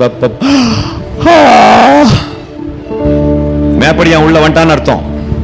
யாரு இது? யாரெல்லாம் ஜெபம் பண்ணும் போது கொட்டாய் வருது அப்படின்னு நான் உங்ககிட்ட கேட்டு உங்களை கஷ்டப்படுத்த விரும்பல. ஏன்னா ஒரு காலத்துல நானும் கொட்டாயி விட்டுருக்கேன்.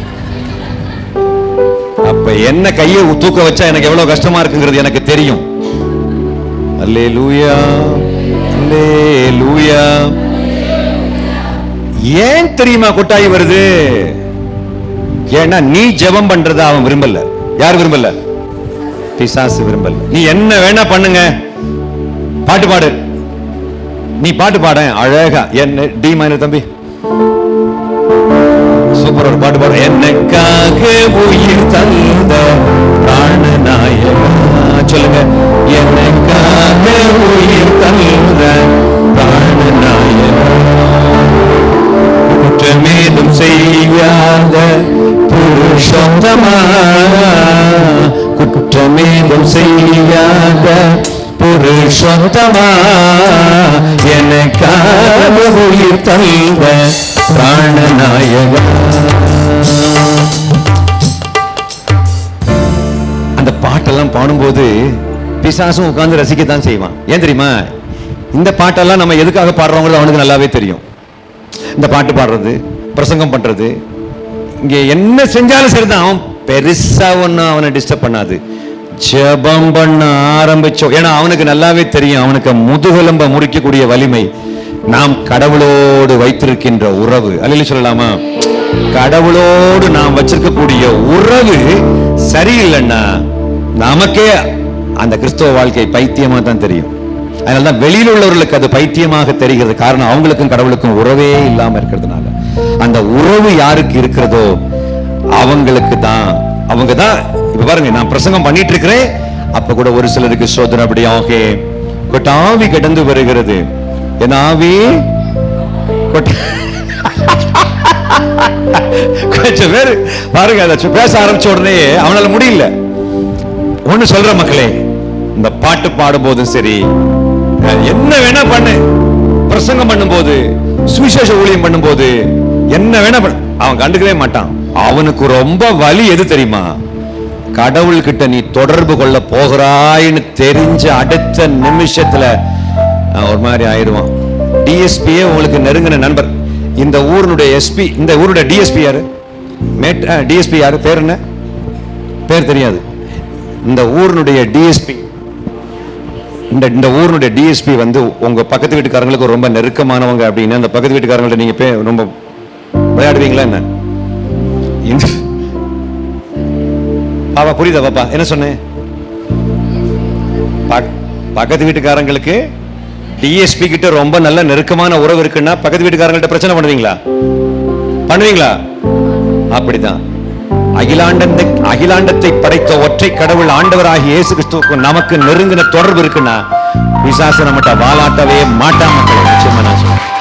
வாலாட்டவே மாட்டான். ஏன்னா அந்த தொடர்பு இருக்கு பாருங்களேன். அந்த தொடர்பு, அந்த ரிலேஷன்ஷிப். எத்தனை பேர் நினைக்கிறீங்க, I think I need to build up that relationship again, எனக்கு அந்த தொடர்பை இன்னும் நான் வலுப்படுத்த வேண்டும் அப்படின்னு நினைக்கிறவங்க எல்லாம் கைவதி காமி பார்க்கலாம். இன்னும் வலுப்படுத்த வேண்டும். அல்லேலூயா சொல்லலாமா? அல்லேலூயா. இந்த தொடர்பை வலுப்படுத்துவதற்காக வேண்டி கர்த்தர் நம்மகிட்ட கொடுத்த ஒரு நல்ல ஒரு அருமையான ஒரு ஆயுதம் தான் என்ன அப்படின்னா இந்த ஜெபம். ஜெபத்துல நம்ம ஏன் தோத்து போறோம் அப்படின்னா, தனிமையாக ஜெபிக்கக்கூடிய அளவுக்கு இன்னும் நாம் பலன் அடையவில்லை. தனிமையாக ஜெபிக்கணும்னா ரொம்ப பலன் தேவை. அந்த பலனை தருவது ரெண்டு பேரும் சேர்ந்து உட்கார்ந்து ஜெபிப்பது. ஐயா, நான் கடைசி என்ன சொன்னேன்? நீ புரிஞ்சுட்டல தம்பி? சொல்லு தம்பி.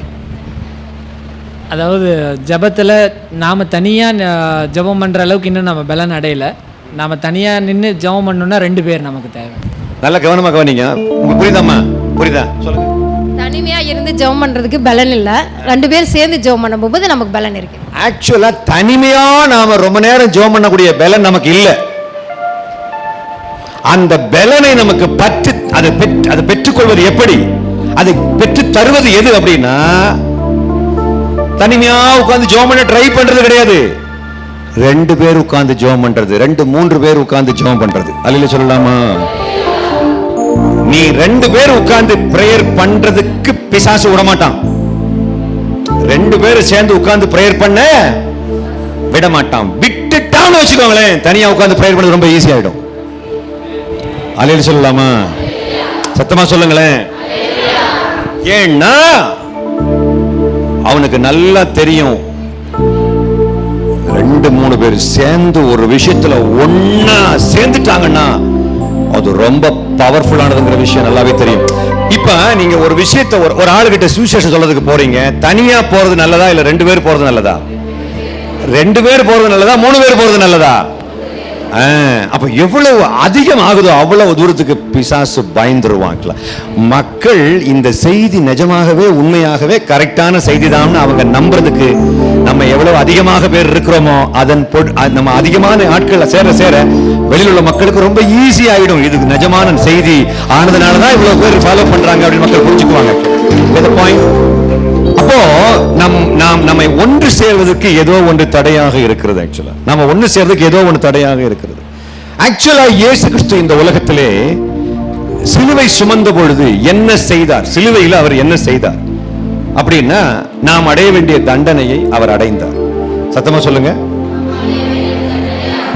நம்மேல் வைந்த ஆக்கினை தீர்ப்பு அவர் மேல் விழுந்தது. அதான் ஏசாயா 53 பார்க்கிறோம். நமக்கு மேல வந்த ஆக்கினை தீர்ப்பு இயேசுவின் மேல் விழுந்தது. கிறிஸ்து எதற்காக இந்த உலகத்துக்கு வந்தார்? பாவிகளை ரட்சிப்பதற்காக கிறிஸ்து இந்த உலகத்துக்கு வந்தார். கிறிஸ்து இந்த உலகத்துக்கு வந்த காரணம் பாவிகளை ரட்சிப்பதற்காக. நம்ம பொதுவா பாவம் மன்னிக்கப்பட்டா கூட கடவுளுக்கும் நமக்கு இடைப்பட்ட உறவு ரொம்ப ஃபீபிளா இருக்கிறதுக்கு என்ன காரணம் அப்படின்னா, இந்த ஜெபிக்கக்கூடிய 2 ஜெப வீரர்களுக்குள்ள ஒற்றுமை இல்லாம இருக்கிறதுனால.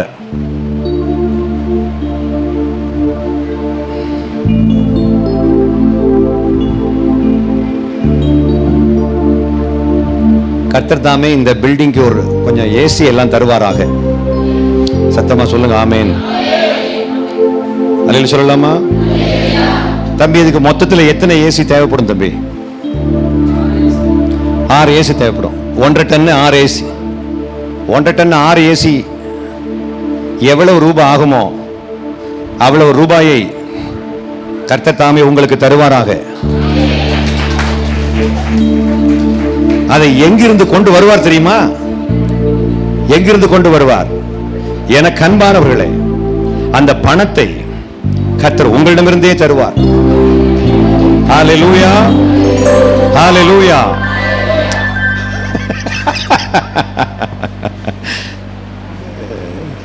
பல கோடி ரூபாயை சேர்த்து வச்சுக்கிட்டு, பல லட்சம் ரூபாயை சேர்த்து வச்சுக்கிட்டு கிறிஸ்தவங்க எனக்கென்று எதுவும் இல்லை, ஆஹா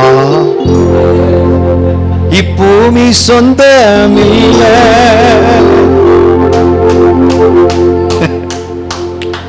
ஆரம்பிச்சிட்டீங்களா? கலெக்ஷன் ஆரம்பிச்சிட்டீங்களா? எங்க பாக்கெட்ல கொஞ்சம் காசு இருக்க விடமாட்டீங்களா அப்படின்னு. இல்லப்பா, மனப்பூர்வமா கொடுக்கிறதுக்கு அந்த ரிலேஷன்ஷிப் நமக்கு துணையாக இருக்கும்.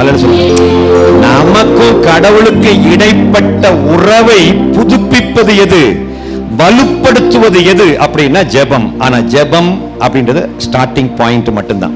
2 பேர் சேர்ந்து உட்கார்ந்து பிரேயர் பண்றோம். அப்புறம் வீட்டுக்கு போனா தனியா உட்கார்ந்து பிரேயர் பண்ணது ரொம்ப ஈஸி ஆகிவிடும்.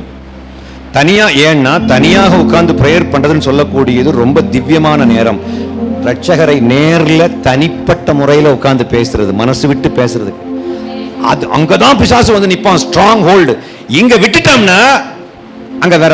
ஏன்னா இங்க நம்ம 4 பேர் சேர்ந்து அடிக்கும் போது அவனால எழும்ப முடியும், அவனால வந்து அந்த கழுத்தை திருப்ப முடியாத அளவுக்கு ஆயிடுவான். ஆக்சுவலா நாம இங்க 4 பேர் சேர்ந்து உட்கார்ந்து பிரேயர் பண்ணும்போது வலிமை அதிகமாகுது. அதே சூடோட போய் பிரேயர் பண்ணும்போது பிசாசு நம்மள ஒண்ணும் பண்ண முடியாது. அல்லேலூயா சொல்லலாமா? அல்லேலூயா, அல்லேலூயா, பிரைஸ் தி லார்ட். இப்ப பாருங்க, கிறிஸ்டியன்ஸுக்கு எது பிரச்சனை? இன்னைக்கு கிறிஸ்டியன்ஸுக்கு மிகப்பெரிய பிரச்சனை என்ன அப்படின்னா, 4 பேர் சேர்ந்து உட்கார்றதுதான் கிறிஸ்டியன்ஸுக்கு மிகப்பெரிய பிரச்சனை. 4 பேரை சேர்ந்து உட்கார வைக்க. சிஸ்டர், நீங்க கொஞ்சம் பேர்கிட்ட பேசாம இருக்கிறீங்கல்ல, ஏன் பேசுறது இல்லை அப்படி சொன்னா அதுக்கு 1000 காரணம் சொல்லுவோம். அவங்க அந்த ஆவி ஒத்து போக மாட்டேங்குது. ஒரு ஊழியக்கார்ட்ட பேசினா கூட, பாஸ்டர் உங்க தெருவில் ஒரு பாஸ்டர் இருக்காரு, அவர்கிட்ட எல்லாம் நல்ல ரிலேஷன்ஷிப்ல இருக்கீங்களா, நல்ல உறவில் இருக்கீங்களான்னு பாஸ்டர்கிட்ட கேட்டா சொல்வாரு, அந்த பாஸ்டர் கூட இந்த ஆவி ஒத்து போக மாட்டேங்குது, அந்த ஆவி ஒத்து போக மாட்டேங்குது அப்படி சொல்றாங்க. அப்ப இந்த ஆவி ஒத்து போகணும்னா 2 பேரும் ஒரே கருத்துள்ளவங்களா இருக்கணும்னு நினைக்கிறீங்களா? இல்ல, நீட் நாட் மீ. நான் சிந்திக்கிற மாதிரி பாஸ்டர் மதுரைமுத்து ஐயா யோசிக்கிறது கிடையாது, அவர் யோசிக்கிற மாதிரி தம்பி யோசிக்கிறது கிடையாது, தம்பி யோசிக்கிற மாதிரி அவங்க அம்மா யோசிக்கிறது கிடையாது, அவங்க அம்மா யோசிக்கிற மாதிரி ஜாய் யோசிக்கிறது கிடையாது. நம்ம யாரு யோசிக்கிற மாதிரி அவன் யோசிக்க மாட்டான், வித்தியாசமா யோசிப்பான் பினோய். அதுக்காக நம்ம எல்லாம் சேர்ந்து இருக்க கூடாதா என்ன? முடியும். எங்க நம்ம எல்லாம் சேர்ந்து இருந்தாதான் இந்த தேசத்தை ரட்சிக்க முடியும் அப்படின்ற நினைப்பு தான் நம்மளை சேர்ந்து இருக்க பண்ணும். அல்லேலூயா சொல்லலாமா? என்கிட்ட ஒரு ஆள் கேட்டாரு, யாரு இந்தியாவுக்கு பிரதான மந்திரியாக வர வேண்டும் அப்படின்னு கேட்டார். தமிழ்நாட்டை யார் ஆட்சி செய்ய வேண்டும்? நான் சொன்னேன், யார் ஆட்சி பண்ணாலும் எனக்கு பிரச்சனை இல்லை, ஆனால் திருச்சபை மக்கள் ஒன்று சேர வேண்டுமானால், திருச்சபை மக்கள் ஒற்றுமையாக ஒரு தாயின் பிள்ளைகளாக ஒன்று சேர வேண்டுமானால், எந்த ஆட்சி வந்தால் இவங்க ஒன்று சேருவாங்களோ அந்த ஆட்சி வர வேண்டும் என்று நான் நினைக்கிறேன். அப்படி சொன்ன உடனே, அப்படின்னா நீங்க பிஜேபி வரணும்னு நினைக்கிறீங்களா அப்படின்னு கேட்கிறேன். ஏன் அவர் அப்படி சொன்னார் தெரியுமா? ஏன் சொன்னாரு? ஏன் சொன்னார் தெரியுமா? ஏன் அவர் அப்படி கேட்கிறார் தெரியுமா? ஏன்னா இந்த மதமாற்ற தடை சட்டம் வந்த பொழுதுதான் கிறிஸ்தவர்கள் பாஸ்டர்ஸ் ஃபெலோஷிப்பை தொடங்கினார்கள். மதமாற்ற தடை சட்டம் உருவாகிறதுக்கு முன்னாடி பாஸ்டர்ஸ் ஃபெலோஷிப் என்னது? போதகர் ஐக்கியம் எப்பொழுது உருவாக்கப்பட்டது? அந்த அம்மா மதமாற்ற தடை சட்டம் போட்ட உடனே தான் பாஸ்டர் ஸ்கூல்ல என்ன pastor pastor price Lord pastor. அது வரைக்கும் அந்த ஆளுக்கு எனக்கு என்னங்க, அவர் வேற நான் வேற அப்படின்னு சொல்லிட்டு இருந்தவங்க எல்லாம் ஒண்ணு கூடிட்டாங்க. ஆனா இப்ப பாருங்க, அந்த சட்டம் கிடையாது, அதை பற்றி யாரும் கவலைப்படுறதே கிடையாது. ஒரு பாஸ்டர்ஸ் ஃபெலோஷிப் 9 ஃபெலோஷிப்பாக உடைந்து விட்டது. அப்ப திரும்பவும் அது ஒன்னா சேரணும்னா என்ன பண்ணணும்? நம்ம எல்லாம் ஜெபிக்க வேண்டும். ஹல்லேலூயா. ஆமா, அப்படிதானே? நம்ம எல்லாம் ஜெபம் பண்ணா பாஸ்டர்ஸ் எல்லாம் ஒண்ணு சேர்ந்துருவாங்களா? உங்களுக்கு ஒரு விஷயம் தெரியுமா?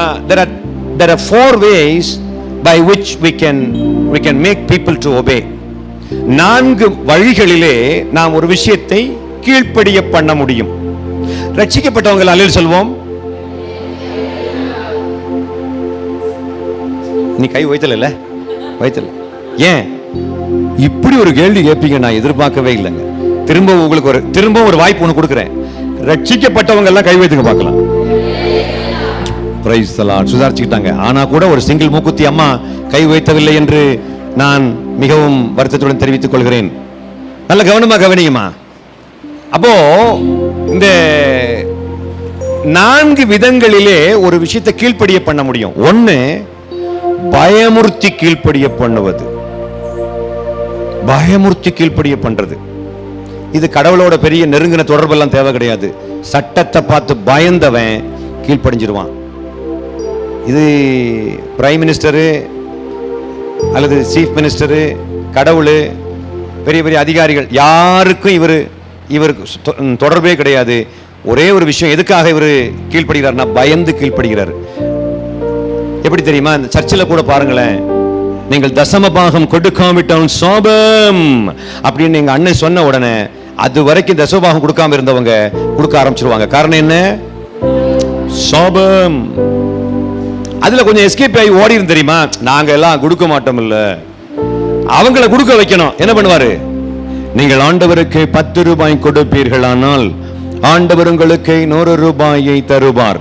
நீங்கள் 100 ரூபாய் கொடுத்தே பாருங்கள், ஆண்டவர் உங்களுக்கு 1000 ரூபாயை தருவார். ஹல்லேலூயா. இப்படி சொன்ன உடனே அது வரைக்கும் காணிக்க போடாதவன் போட்டுருவான். ஏன்? 1000 ரூபாய் கிடைக்கும் இல்ல, 100 ரூபாய் போட்டு 1000 ரூபாய் கிடைக்கும் இல்ல. இது 2வது மெத்தடு. முதல் மெத்தடு பயந்துகிட்டு போடுறது. 2வது மெத்தடு லாப நோக்கம். அப்படி 10 ரூபாய் போட்டா 100 ரூபாய், 100 ரூபாய் போட்டா 1000 ரூபாய். ஓடியா ஓடியா ஓடியா, ஓடியா ஓடியா ஓடியா, 10 ரூபாய் 10 ரூபாய் 10 ரூபாய், 100 100 அண்ணா 10 ரூபாய் போட்டு உடனே 10 ரூபாய் போட்டா 100 ரூபாய் கிடைக்கும், 100 ரூபாய் போட்டு 1000 கிடைக்கும். வந்து இதுக்கு பெரிய கடவுள் நம்பிக்கையாளராக இருக்கணும்லாம் ஒன்றும் கிடையாது. அதுக்கு பிள்ளையார் கோயில கொண்டு போட்டாலும் அவைய ஆஸ்வதிக்கப்படுறாங்க. உங்களுக்கு ஒரு விஷயம் தெரியுமா? வெளியில் உள்ளவங்க எல்லாம் ஆஸ்வாதமா இருக்கிறதுக்கு காரணம் கடவுளா பிசாசா? இந்த வெளியில் உள்ளவங்களுக்கு குழந்தை பிறக்குது இல்லை, அதுக்கு காரணம் கடவுளா பிசாசா? பிசாசு தானே. பிசாசு குழந்தை கொடுக்குது. பிசாசு குழந்தை கொடுப்பான். நல்ல அழகா நல்ல பிரெயின் நல்லா ஒர்க் பண்ற மாதிரி குழந்தைய பிசாசு கொடுப்பான். ஒரு பிராமணர் பக்கத்தில் உள்ள பிராமணர்களுக்கு வீட்டில் குழந்தை பிறக்குது இல்லையா? பிராமணர்களுக்கு வீட்டில் குழந்தை பிறக்குது இல்லையா? உங்கள்கிட்ட புரியுற மாதிரி கேள்வி கேட்கிறேன். குளத்தூர் மணியண்ணனுக்கு வீட்டில் குழந்தை பிறந்திருக்கு இல்ல? குளத்தூர் மணியண்ணன் யாரு? ஆமா, குளத்தூர் மணியண்ணன் தெரியுமா இல்லையோ? யாரு? தோழர் மணி. அவருக்கு வீட்டில் குழந்தை பிறக்கல. இதுக்கு காரணம் கடவுளா இல்ல பிசாசா இல்ல பெரியாரா? உங்களுக்கு ஒரு விஷயம் எல்லாம் முழிக்குது. இது யாரு கொடுத்தது? இது யாரு கொடுத்தது? உங்களை விட பணக்காரமா இந்த ஈபியில போய் பாருங்களேன். நம்ம அண்ணன் ஒரு ஆள் இருந்தார். அவர் பேர் என்ன? மார்ஷல். அவர் பேர் என்னது? மாசில். அவர் எனக்கு சிவில் ப்ரொஃபஸர் காரணியால நான் படிச்சுட்டு இருக்கும் போது எனக்கு வாத்தியாரா இருந்தவர். அவர் ஒரு ஆள் விசுவாசி. அந்த ஈபியில அங்க இருக்கிறவங்க எல்லாம் அவிசுவாசிகள் தானே. அவரை விடவும் சம்பளம் வாங்குறவங்க இருக்காங்கல்ல. இந்த பெரிய பதவி அவங்களுக்கு கொடுத்தது யாரு? பிசாசா இல்ல கடவுளா? பாப்பா நீ சொல்லு பாப்பா. நீ உனக்கு ஆன்சர் இருக்குது பாப்பா. பிசாசா இல்ல கடவுளா? கடவுளா பிசாசா? பெரிய பெரிய பதவிகள். இப்ப சிஎம்க்கு அந்த பதவியை கொடுத்திருக்கிறாரு. சிஎம்க்கு அந்த சிஎம் சீட்ல உட்கார வச்சது யாரு? ராஜாக்களை தள்ளி ராஜாக்களை உட்கார வைக்கிறது யாரு? அப்ப அந்த ஈபில மாசில் தயான வச்சது மாதிரிதான் மற்றவங்களை வச்சது யாரு தான்? கடவுள் தான். அது நுட்பமா புரிஞ்சுக்கணும். உங்களுக்கு நீங்க மத்தேயு 5ஆம் அதிகாரத்தினுடைய 45 வாசிங்களேன்.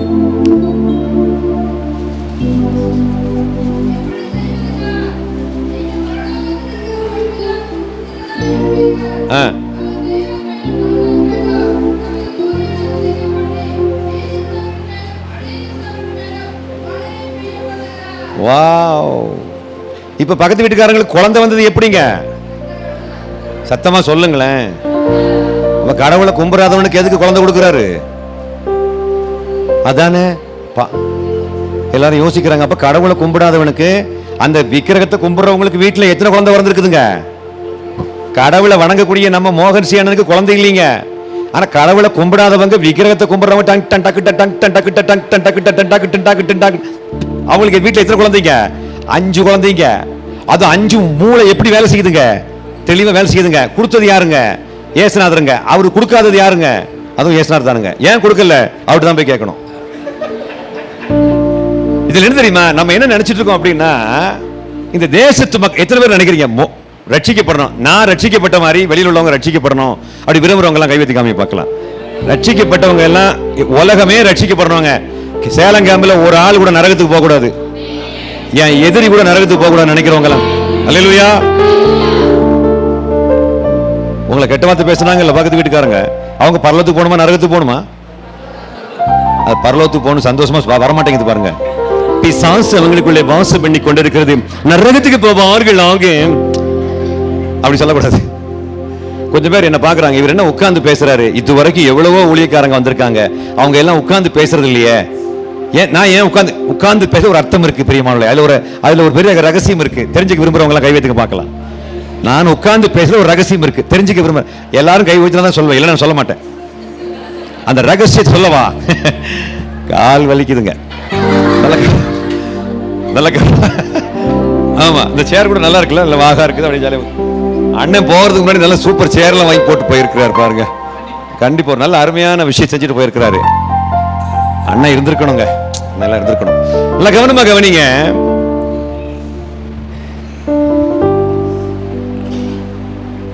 அநேக ரட்சிப்புக்கு தடையாக இருப்பது என்ன? முதல் நூற்றாண்டுல ஒரு பிரசங்கத்துல 3000 பேர் ரட்சிக்கப்பட்டாங்களே. இப்ப 3000 பிரசங்கம் பண்ணா கூட ஒரு வயலும் கண்டுக்க மாட்டேன்றாங்க. காரணம் என்ன அப்படின்றது ஒரு கேள்வி. நமக்கு எல்லாருக்கும் ஒரு கேள்வி. முதல் நூற்றாண்டுல ஒரு பிரசங்கத்துல 3000 பேர் ரட்சிக்கப்பட்டாங்க. ஆனா இன்னைக்கு 3000 பிரசங்கம் பண்ணா கூட யாரும் கண்டுக்க மாட்டேன்றாங்களே. இதுக்கு என்ன காரணம் அப்படின்னா, இந்த கேள்வி கேட்ட உடனே ஒரு ஆள் சொல்றாரு, முதல் நூற்றாண்டுல அவ்வளவு அற்புதம் நடந்துச்சு, இப்ப எல்லாம் அற்புதமே நடக்கல அப்படின்னு சொன்னார். அது உண்மையா? முதல் நூற்றாண்டிலே ஒரு பிரசங்கத்துல 3000 பேர் ரட்சிக்கப்பட்ட அந்த அப்போஸ்தலர் 2ஆம் அதிகாரத்துல என்ன அற்புதம் நடந்ததுன்னு நினைக்கிறீங்க? ஆவி ஊற்றப்பட்டது. அங்க என்ன அற்புதம் நடந்துச்சு? சுகமானார்களா? 2வது சாப்டர் இல்லையா? அப்போஸ்தலர் 2ஆம் அதிகாரத்துல என்னங்க நடந்துச்சு? பாருங்க, இப்ப அதுதான் வர்றேன். ஆக்சுவலா அதுதான் பாயிண்ட். அந்த அப்போஸ்தலர் 2ஆம் அதிகாரத்தினுடைய அந்த வசனம் கண்டுபிடிக்க, அப்போது எல்லாரும் ஓரிடத்தில் கூடி வந்த பொழுது, அந்த வசனத்தை வாசிங்க. வசனம் சொல்லு தம்பி. 46. வாவ். அவர்கள் ஒருமனப்பட்டவர்களாய் வீடுகள் தோறும் அப்பம். இல்ல அது இல்ல தம்பி, அவங்க அந்த 3வது சாப்டர்ல ஏதோ இல்ல தம்பி, அந்த கூடி வந்தாங்க தெரியுமா? இல்ல பிரசங்கம் பண்ணதுக்காக வேண்டி எல்லாரும் சேர்ந்து நின்று பிரசங்கம் பண்ணாங்கல்ல, அந்த 3வது சாப்டர். இல்ல 2 தான் தம்பி, 2. அதான் ஒண்ணு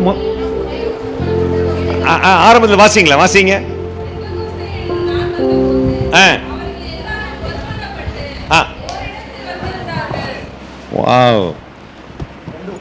சத்தமா அல்லேலூயா சொல்லுங்க பார்க்கலாம். நல்ல கவனமா கவனிங்க. ரட்சிப்பு அடுத்தவங்களுக்கு எப்படி போகுது பாருங்க. நான் ரட்சிக்கப்பட்டேன் அப்படின்னு இந்த 12 பேரும் தனித்தனியா நிக்கல. அவள் என்ன செய்தார்களாம்? ஓரிடத்தில் கூடினார்களாம். அதுக்கு பிறகு பேதுரு பிரசங்கம் பண்ணதுக்கு முன்னாடி ஒரு வார்த்தை வரும். அதுல அவங்க சேர்ந்து நின்றார்கள். இல்ல அப்பொழுது 14 வாசி. ஆமா, நீங்க சொல்லுங்க. வாசி 14. அப்பொழுது பேதுரு 11 கூட நின்று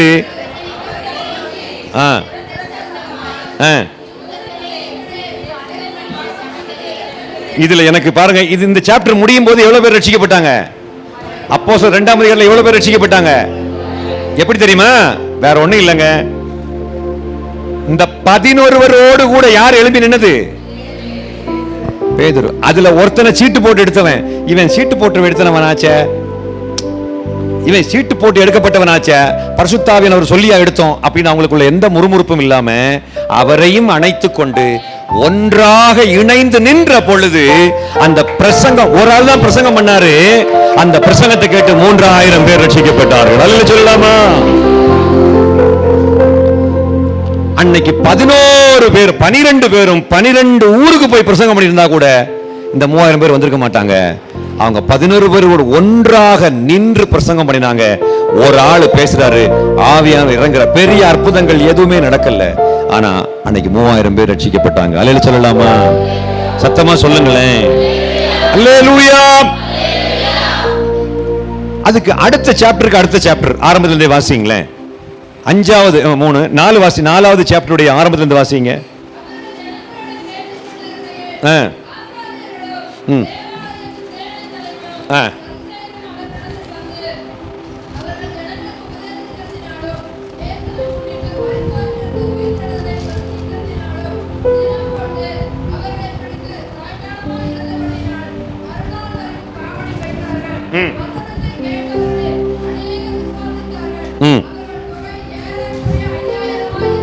Praise the Lord. Hallelujah. நான் சொல்லட்டுமா, வெறும் பிரசங்கத்திலே இவ்வளவு மக்கள் வருவாங்க சார். ஏன் தெரியுமா? அவங்க எல்லாம் ஒன்னா இருந்தாங்க. ஹலோ, அவங்க ஒற்றுமையா இருந்தாங்க பிரதர்ஸ், ஒற்றுமையா இருந்தாங்க. They were all together. அல்லேலூயா சொல்லலாமா?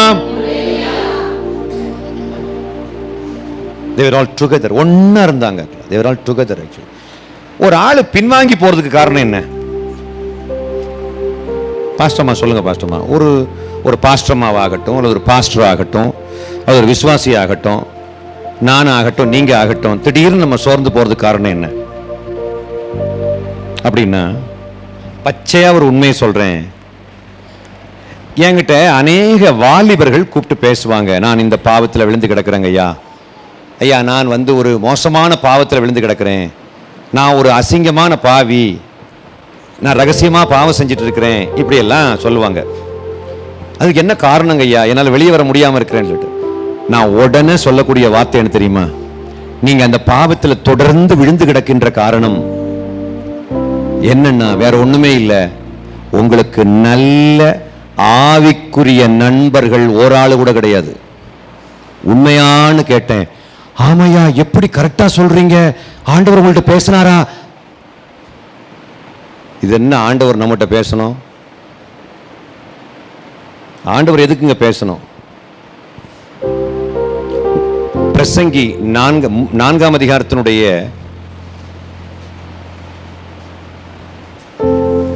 9 வாசிங்களேன்.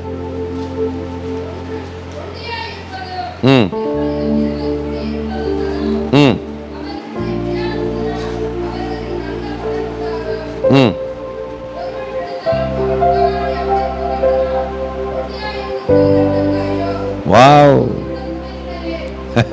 இதெல்லாம் நம்முடைய முற்பிதாக்கள் முன்னாடி சொல்லி கொடுத்திருப்பாங்க. ஒண்டியாய் இருந்து விழுபவனுக்கு ஐயோ. ஏன் தெரியுமா? அவனை தூக்கி வர்றதுக்கு ஆளு கிடையாது. எத்தனை பேர் நினைக்கிறீங்க எனக்கு நல்ல ஆவிக்குரிய நண்பர்கள் உண்டு?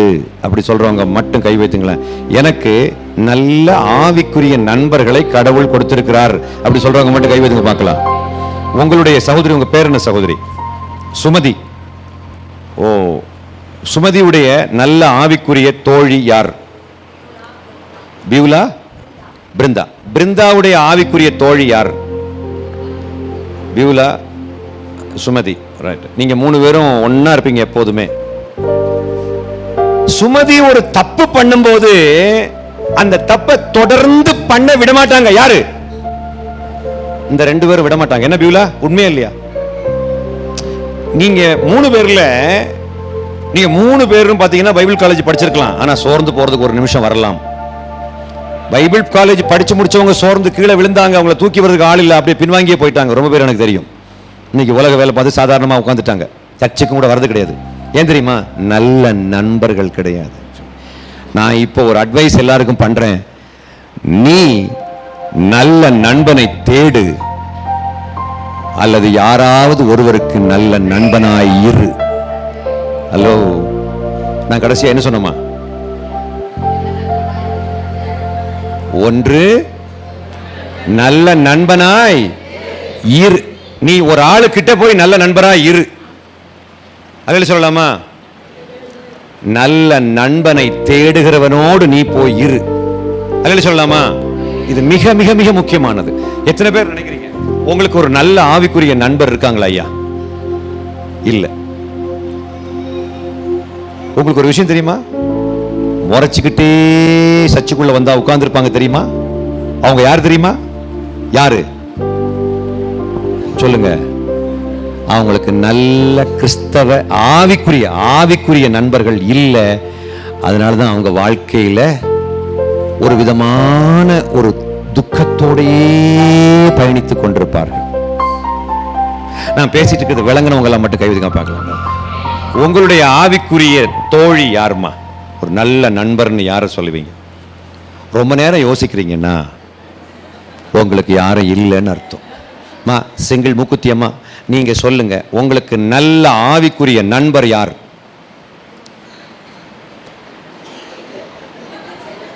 உன்னுடைய ஆவிக்குரிய நண்பர் யார்? யார்? இல்ல நீ சொல்லுங்க, உனக்கு ஆவிக்குரிய நண்பர் யாரு? இல்ல இப்ப உன்னுடைய ஆவிக்குரிய நண்பர் யார் தம்பி?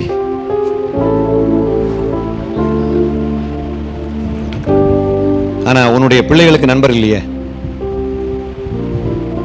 ரட்சிக்கப்பட்ட போதாத மக்களே, இந்த 3 பேரை நினைக்கும் போது எனக்கு சந்தோஷமா இருக்குது.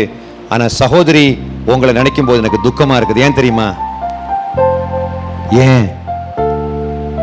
நீ விழுந்தா யாருமே கிடையாது உன்னை தூக்குறதுக்கு.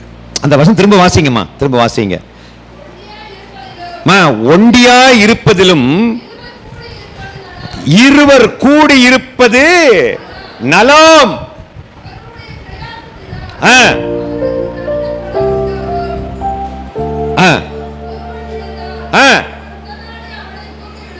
வாவ்.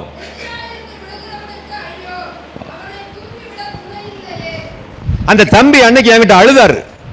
ஐயா, எங்க சர்ச்சில் 300-400 பேர் இருக்காங்க ஐயா, ஆனா என்கிட்ட யாரும் பேச மாட்டாங்க ஐயா. என் சர்ச்சில் 300, துபாயில இருந்து பேசுறாரு. என் சர்ச்சில் 300-400 பேர் இருக்காங்க ஐயா எங்க சர்ச்சில், ஆனா என்கிட்ட யாரும் பேச மாட்டாங்க ஐயா. 1.25 லட்சம் ரூபாய் சம்பளம் வாங்குறேன் ஐயா, இந்தியா பணத்துக்கு 1.25 லட்சம் ரூபாய் சம்பளம் வாங்குறேன். ஆனா எனக்கு ஒரு நண்பர் கிடையாது ஐயா, நான் செஞ்ச பாவத்தையே திரும்ப திரும்ப செஞ்சிட்டு இருக்கேன் ஐயா அப்படி சொன்னார். நான் சொன்னேன், கண்டிப்பா நீங்க செய்வீங்க. காரணம் என்ன? நல்ல ஆவிக்குரிய நண்பர் இல்லை, நல்ல ஆவிக்குரிய நண்பர் இல்லை. எத்தனை பேர் நினைக்கிறீங்க எனக்கு ஒரு ஆவி? கொஞ்சம் பேர் சொல்லுவாங்கல்ல, இயேசு எனக்கு நண்பராக இருக்கிறார். போதாதுங்க, போதாது. சுமதி, நான் கடைசி என்ன சொன்னேன்? பியூல நான் கடைசி என்ன சொன்னேன்? போதாது. கையை சொல்லுங்க, இயேசு எனக்கு நண்பரா இருந்தா போதுமா? போதுமா? போதுமா? போதும். அப்படியா? போதும். அப்படியா? உங்களுக்கு ஒரு தெரியுமா? சபை எங்க வீழ்ந்து கிடக்குது அப்படின்னா, நாம் ரட்சிக்கப்பட்டோம், இந்த அனுதினமும் நாம் எப்படி ரட்சிக்கப்படாமல் விழுந்து கிடக்கிறோம்? அனுதினமும் நம்ம தோத்துக்கிட்டே இருக்கிறோமே. காரணம் என்ன அப்படின்னா, அதுல மிக மிக முக்கியமான விஷயம், நம்ம விழும்போது நம்மளை தூக்குறதுக்கு யாருமே கிடையாது. அப்படியே விழுகிறோம். அப்புறம் நான் சர்ச்சுக்கு போறேன், அவன் கீழே விழுந்து கிடக்கிறான், சர்ச்சுக்கு வரதில்லை, இங்க உட்கார்ந்துகிட்டவன் பின்வாங்கினவனமாக காணப்படுகிறான்.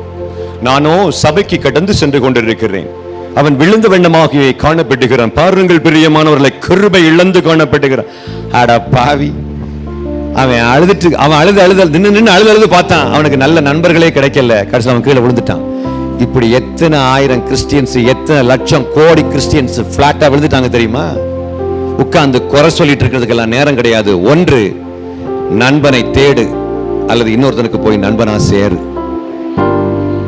ஆண்டவரே, எனக்கு ஒரு நண்பர் வேணும்னு இன்னைக்கு நீ கேட்க போறீங்க, அல்லேலூயா சொல்லலாமா? அல்லது ஆண்டவரே, யாரோ ஒரு ஆள் நண்பனை தேடுகின்ற ஒரு ஆளுக்கு என்னை நண்பன் ஆக்கும் ஆண்டவரே, அல்லேலூயா சொல்லலாமா? எங்கோ ஒரு அம்மா தனியா உட்கார்ந்து பிரேயர் பண்றாங்க, அவங்களுக்கு கொட்டாயா வருது, திரும்பவும் அப்படியே தூங்கிடுறாங்க, திரும்பவும் ஜெபம் பண்ண ஆரம்பிக்கிறாங்க, கொட்டாய் வருது, முழுசா ஜெபம் பண்ண முடியல, அப்படியே தூங்கிடுறாங்க. அந்த இடத்துக்கு வரதுக்கு பிசாசு விட மாட்டான். 2-3 பேர் சேர்ந்து உட்கார்ந்து ரீசார்ஜ் பண்ணாம அங்க டிஸ்சார்ஜ் பண்ண முடியாது மக்களே. எத்தனை பேர் நினைக்கிறீங்க இன்னைக்கு வந்தது எனக்கு பிரயோஜனமா இருக்குன்னு சொல்ல கை வைத்து பார்க்கலாம். அடுத்தது, எப்படி நாம் ஒன்று சேர முடியும்? நம்ம எப்படி ஒன்று சேர முடியும்? நமக்கு எல்லாருக்கும் தெரியும், நம்மை நாம் நேசிப்பது போல பிறரையும் நேசிக்க முடியும்னா, அடுத்தவன் விழும்போது யார் விழுந்த மாதிரி நமக்கு தெரியும்? நாமே விழுந்த மாதிரி தெரியும்ல. சத்தமா சொல்லுங்க, அல்லேலூயா சொல்லலாமா? சத்தமா சொல்லுங்களேன், அல்லேலூயா, அல்லேலூயா. அதனால நீங்க குறையெல்லாம் சொல்லக்கூடாது அப்படின்லாம் கிடையாது. சுமதி தப்பு பண்ணா என்ன உடனே யார் யார் அந்த தப்புன்னு சொல்லி கொடுக்கணும்? பியூலா சொல்லி கொடுக்கணும். பியூலா ஆண்டவருக்குள்ள 2 வருஷம் தான் இருக்கும். பட் சுமதி யார் கூட இருக்கக்கூடும், 10 வருஷம் கூட இருக்கலாம். ஆனால் அக்கா நீங்கள் பண்ணுறது எனக்கு என்னமோ தப்பு மாதிரி தெரியுதுங்கக்கா அப்படின்னு சொல்லும்போது, நேற்றுக்கு வந்த பொண்ணு நீ எனக்கு அட்வைஸ் பண்ணுறியாக்க அப்படி சொல்லிக்கிட்டு அசிங்கமாக தற்பெருமையில் நாசமாக போனவங்க எவ்வளோ பேர் உண்டு. நான் கடைசி என்ன சொன்னதப்பா? நான் என்ன சொன்னேன்? தற்பெருமையில் நாசமாக போனவங்க எத்தனையோ ஆயிரம் பேர் உண்டு. நல்ல நண்பர்களை கடவுள் உன்னிடம் அனுப்பினாலும் நீ அவர்களோடு இணையாமல் போனாய். காரணம், உன்னுடைய தற்பெருமையினாலேயே அவர்களை உன்னோடு இணைய கடவுளே விடவில்லை. பேசிட்டு இருக்க எத்தனை பேரோட ஆண்டவர் பேசிட்டு இருக்காரு? அவனி என் கூட ஆண்டவர் பேசுறாருன்னு சொல்றவங்களை கைவேதி காமி பார்க்கலாம். ஆக்சுவலா யாருக்கு கடவுள் எதிர்த்து நிற்கிறாருமா?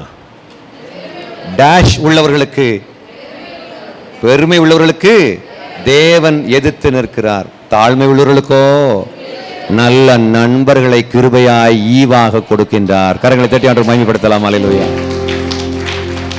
ஆமாக்கா, இது ஒரு சின்ன பிள்ளைய, உங்க பார்வையில இந்த பிள்ளை ஒரு சின்ன பையனா இருக்கலாம். பால் நடராஜ் ஐயா எவ்வளவு பெரிய ஆளு, அவரோட நாங்க எல்லாம் விசுவாசிகளா இருந்தோம். இந்த சின்ன பையன் சொல்லி நான் எது கேட்கணும்? தப்புப்பா, தப்பு. What is wrong? பீட்டரை விட பால் ரொம்ப junior. Physically junior, spiritually also junior. அவர் எப்பவுமே ஆண்டவருக்குள்ள வந்துட்டார். யாரு? பேதுரு. பால் எப்போ வந்தாரு?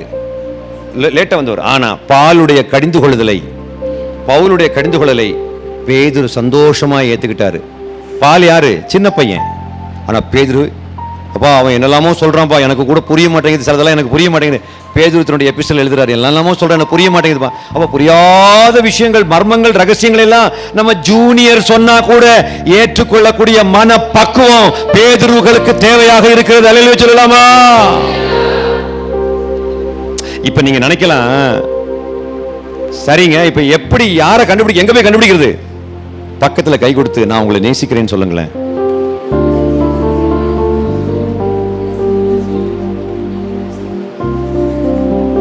ஐ லவ் யூ பினோய் சொன்னீங்களா? பக்கத்துல கை கொடுத்து. பாஸ்டர்மா நீங்க சொன்னீங்களா? பாருங்க, அந்த கை விடாம வச்சிருக்காங்க பாருங்க. எத்தனை பேர் கை கொடுத்து சொன்னீங்க நான் உங்களை நேசிக்கிறேன்? எத்தனை பேர் சந்தோஷமா மகிழ்ச்சியா சொன்னீங்க? சந்தோஷமா. ஒரு சிலர் அந்த சந்தோஷமா மகிழ்ச்சியா இருந்தாலே ஒரு மாதிரி நம்ம மக்களை தரக்குறைவா நினைச்சிருவாங்களோ அப்படின்னு நினைப்பாங்க. வேணாம்பா, மிஞ்சி மிஞ்சி போனா 70-80 வருஷம் தான் உயிரோடு இருக்க போறோம். அந்த உயிரோடு இருக்கக்கூடிய ஒவ்வொரு நாட்களையும், ஒவ்வொரு நொடியையும் கர்த்தரோட என்ஜாய் பண்ணி வாழ கற்றுக்கொள். நமக்கு எந்த கிரட்ஜும் நமக்கு தேவை கிடையாது. எத்தனை நம்ம எல்லாம் இனி எவ்வளவு வருஷம் உயிரோடு இருக்க போறோம்? எங்க அம்மா 63 வயசுல இந்த மண்ணுலக வாழ்வை முடித்து அப்பாவுடைய மடியில் அமர சென்று விட்டார்கள். 63 வயசு ஆகும்போது எனக்கு ரொம்ப ஒரு கனத்த இதயம் உருவானது. எனக்கு இருதயம் ரொம்ப கனத்து போச்சுது. இனி யார் எனக்காக பிரேயர் பண்ணுவாங்க? என்ன ஆனாலும் அம்மா பிரேயர் பண்ற மாதிரி வருமா? லிவிக்காக வேண்டி அம்மா பிரேயர் பண்ற மாதிரி இந்த உலகத்தில் வேற எந்த ஆன்மாவும் பிரேயர் பண்ண முடியாது. ஏன் தெரியுமா? அது ஏன் பிரேயர் பண்ணுதுன்னா, அவன் ஜெபம் பண்ணுன்னு சொன்னாலும் சொல்லாம இருந்தாலும் பிரேயர் பண்ணுவாங்க. காரணம் என்ன? மீன் குஞ்சுக்கு நீந்த கற்றுக் கொடுக்க வேண்டிய தேவை கிடையாது, அம்மாவுக்கு நேசிக்க கற்றுக் கொடுக்க வேண்டிய தேவை கிடையாது. நான் கடைசி என்ன சொன்னப்பா?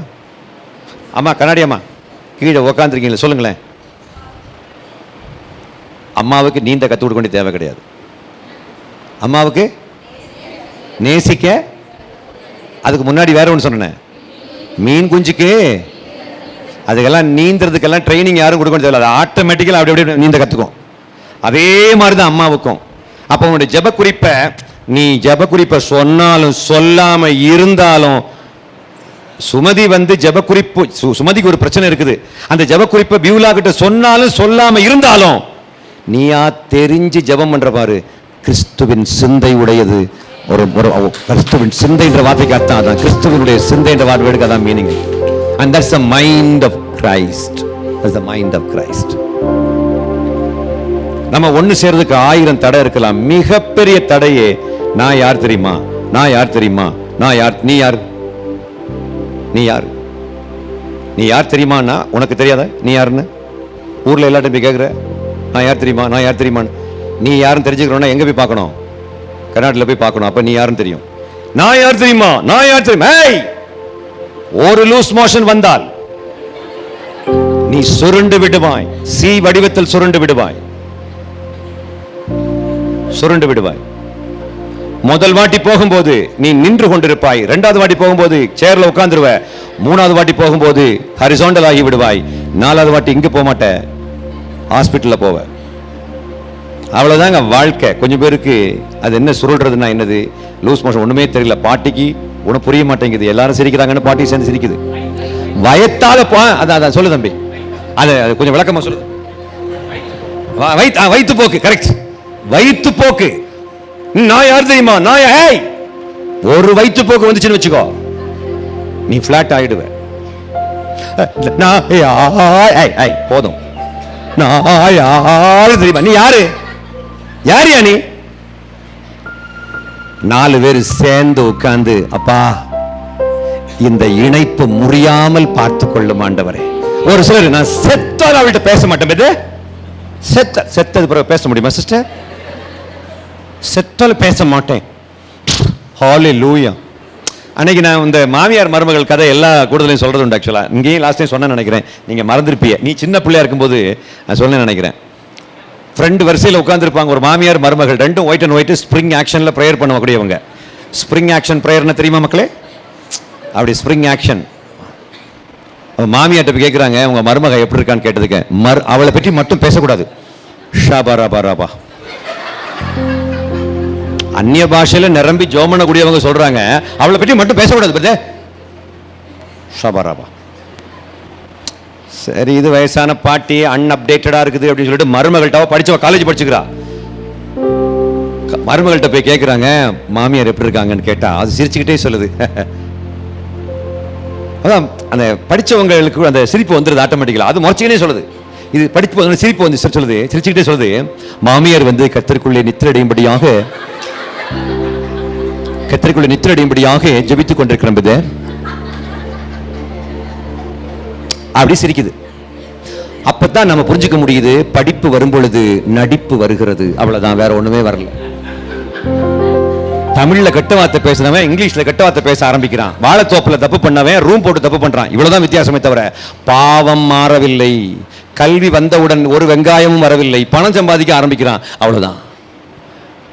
எத்தனை உறவுகள் புருஷங்கிட்ட நான் கேட்கிறேமா, நீ என்ன சண்டை போட்டும் உன் புருஷனை மாற்ற முடியாது. நான் சொல்றேன், அவர் அன்புக்கும் உண்டோ அடைக்கும் தாழ், அன்புக்கும் உண்டோ அடைக்கும் தாழ். அந்த புருஷன் அப்படி இருக்கிறதுனால தான் நீ சர்ச்சுக்கே வந்திருக்கிற. அந்த புருஷன் அப்படி இல்லைன்னா நீ புருஷனோடு கூட சேர்ந்து அப்படியாக தியேட்டருக்கு படம் பார்க்க போயிருவ. நீ அது உண்மையா இல்லைங்களா? நான் சொல்றது உண்மையா இல்லையா? குடும்பங்கள் அப்படி இருக்குதா இல்லையா? அன்னைக்கு பார்த்த ஒரு அம்மா போறாங்க. நான் அது ஏற்கனவே நான் பல குடும்ப மீட்டிங் சொல்லியிருக்கிறேன். அம்மா எங்க போறீங்க? ஊழியத்து நிமித்தமாக கடந்து போகிறோம் பிரதர். இல்ல அண்ணனுக்கு சாப்பாடு கொடுத்தீங்களா அப்படின்னு ஒரு அசிஸ்டன்ட் பாஸ்டர் கேட்கிறாரு. அண்ணனுக்கு சாப்பாடு கொடுத்தீங்களா? இந்த ஏற்கனவே கேட்டிருக்கீங்களா இந்த விஷயம் நான் சொன்னது? யாராவது கேட்டிருக்கீங்களா? நீ கேட்டிருக்கீங்க? ஆமா. ஆமா, எங்க போறீங்க? ஊழியத்து நிமித்தமாக கடந்து போறோம். அப்ப அண்ணனுக்கு சாப்பாடு கொடுத்தீங்களா? உங்களை நம்பி ஒரு அம்மா தன்னுடைய மகனை உங்களுக்கு கல்யாணம் பண்ணி வச்சிருக்காங்க. நீங்க கண்கலங்காம பாத்துக்குவீங்க. முன்னாடி எல்லாம் பாத்தீங்கன்னா ஆம்பளையுடைய கையில பொண்ணை புடிச்சு கொடுத்து சொல்லுவாங்க, ஐயா கண்கலங்காம பாத்துக்கங்க ஐயா அப்படி சொல்லுவாங்க. இப்ப அப்படியே ரிவர்ஸ் ஆகி ஆம்பளைய பொம்பளைங்களுடைய கையில புடிச்சு கொடுத்து, அம்மா கண்கலங்காம பாத்துக்கம்மா, ஆமா பொத்தி பொத்தி நான் வளர்த்தி வச்சிருக்கேம்மா அப்படின்னு ஒரு மகனை உங்களுக்கு விட்டு கொடுத்து புருஷனா கொடுத்துருக்காங்க. அவர் சாப்பாடு கொடுத்துட்டு போலாம் இல்லைன்னு சொன்ன உடனே அந்த அம்மா சொல்றாங்க, பிசாசு உனக்குள்ளே வாசம் பண்ணி கொண்டிருக்கிறது, நீ ஊழியத்தை தடை பண்ணி கொண்டிருக்கிறார், இங்க ஆத்துமக்கள் எந்த வண்ணமாக காணப்படுகிறது, கடந்து போ பிசாசே அப்படி திரும்ப ஊழியத்து நிமித்தமாக அவர்கள் கடந்து போயிட்டாங்க. அப்புறம் ஊழியெல்லாம் முடிச்சுட்டு 4 மணிக்கு திரும்ப வர்றாங்க. இங்க 4 மணிக்கு திரும்ப வர்றாங்க, ரொம்ப டயர்டு. அப்பா வீட்டுல வந்து பார்த்தா அண்ணன் ஜலத்தில் அசைவாடி கொண்டிருக்கிறார். வாடி அண்ணன் அப்படியே ஃபுல் பாடி, ஒரு கம்பு எடுத்து உச்சி முதல் உள்ளங்கால் வரைக்கும் பட்டு பட்டு பட்டு பட்டுன்னு வைத்து விட்டார். உடம்பு எடுக்க முடியல, உடம்பு எடுக்க முடியல. மக்களே நல்ல கவனமா கவனிங்க. 3வது நாள் மதுரை தமுக்க மைதானத்திலே டாக்டர் டிஜி தினகரன் ஐயா சமாதான பெருவிழாவிலே பேசுகிறார். என் அன்புக்குரியவர்களே, கூட்டத்திலே கஸ்தூரி என்று ஒரு மகளை நான் பார்க்கிறேன். கஸ்தூரி, யார் அந்த கஸ்தூரி? நீ இடுப்பிலே இடி தாங்கி வந்திருக்கிறாய், ஓடிவா சொன்ன. டக்டுக்கு டக்டுக்கு டக்டுக்கு டக்டுக்கு ஓடி வந்து, கர்த்தர் என்ன ஒரு சாட்சியாக நிறுத்தினமைக்காக கர்த்தருக்கு ஸ்தோத்திரம். யாரு? அடி வாங்கின அக்கா. இந்த அடி கொடுத்தவர் அன்னைக்கு தண்ணி போடாம கூட்டத்துக்கு லாஸ்ட்ல கடைசி வரிசையில உட்கார்ந்திருக்காரு.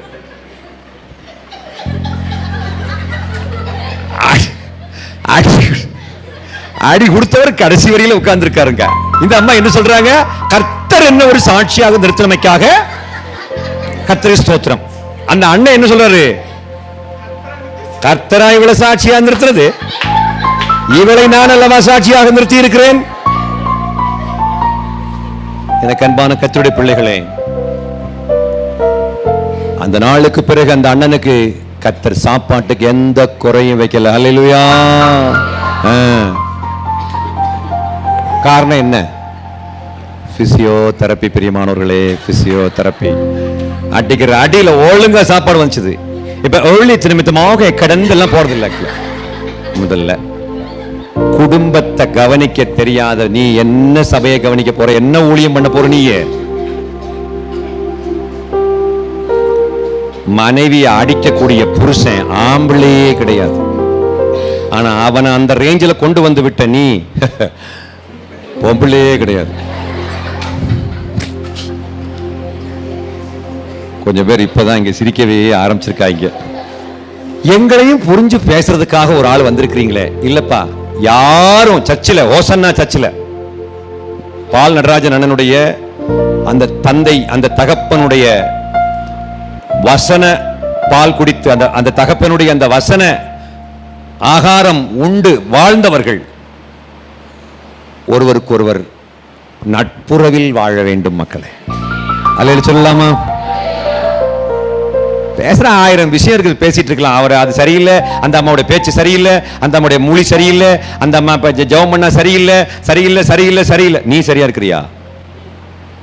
உண்மையிலே சொல்றேன், அடுத்தவங்களை சரி பண்ணதுக்கு முன்னாடி நம்மளை நம்ம சரி பண்ணிட்டோம்னாலே உலகமே கர்த்தர் பக்கம் திரும்பி விடும். அல்லேலூயா சொல்லலாமா? அல்லேலூயா. என்னை பற்றி என்கிட்ட ஏதாவது தப்பு இருக்குன்னா கொஞ்சம் சொல்லுங்களேன் அப்படின்னு நான் அடிக்கடி ஷீலா கிட்ட சொல்லுவேன். ஷீலான்னா யாரு? என் பொண்டாட்டி ஷீலாவை பற்றி பேசிட்டு. யார் அந்த ஷீலா அப்படின்னா என் பொண்டாட்டி ஷீலா. எனக்கு ஒரு மனைவியும் 2 பிள்ளைகளும் உண்டு. பிரியமானவர்களே, அல்லேலூயா. பின்ன எங்களுக்கு என்ன 2 பொண்டாட்டியா இருக்குது அப்படின்னு கேட்டா, எனக்கு தெரிஞ்சு திருநெல்வேலியில ஒரு பேராயர் ஐயாவுக்கு ரெட்டிப்பான நன்மை இருக்கிறதா சொல்றாங்க. ஆனா நாம் எல்லாம் ஒரே ஒரு மனைவி உடையவர்களாக இருக்க வேண்டும். அல்லேலூயா சொல்லலாமா? அதே மாதிரி நீங்கள் ஒரு புருஷனை உடையவர்களாக காணப்பட வேண்டும். அல்லேலூயா. மேரேஜ் ஆயிடுச்சா தம்பி? ஆகல. ஆயிடுச்சா? சின்ன பையன் இல்ல, சின்ன பையன். அவன் மேரேஜ் ஆகலைங்கிறத நம்ம ஈஸியா, பொதுவா மேரேஜ் ஆனவங்களை ஈஸியா கண்டுபிடிச்சிடலாம். அவன் ஆகலைங்கிறத ஈஸியா கண்டுபிடிச்சிட்டான். எப்படி தெரியுமா? சொல்லுங்க பார்க்கலாம். அவன் சந்தோஷமா இருக்கிறான். பொதுவா மேரேஜ் ஆனாலே இறங்குமையா மனம் இறங்குமையா, பரலோகமே என் சொந்தமே என்று காண்பேனோ. கல்யாணத்துக்கு முன்னாடி சந்தோஷமா இருந்தான். கல்யாணம் முடிச்ச உடனே, ஆனா கல்யாணம் பண்ணது யாரு? நகை போடாத பெந்தகோசு பொண்ணு. இவன் யாரு? மீச ஷேவ் பண்ண பெந்தகோசுக்காரன். ரெண்டு பேரும் சேர்ந்தா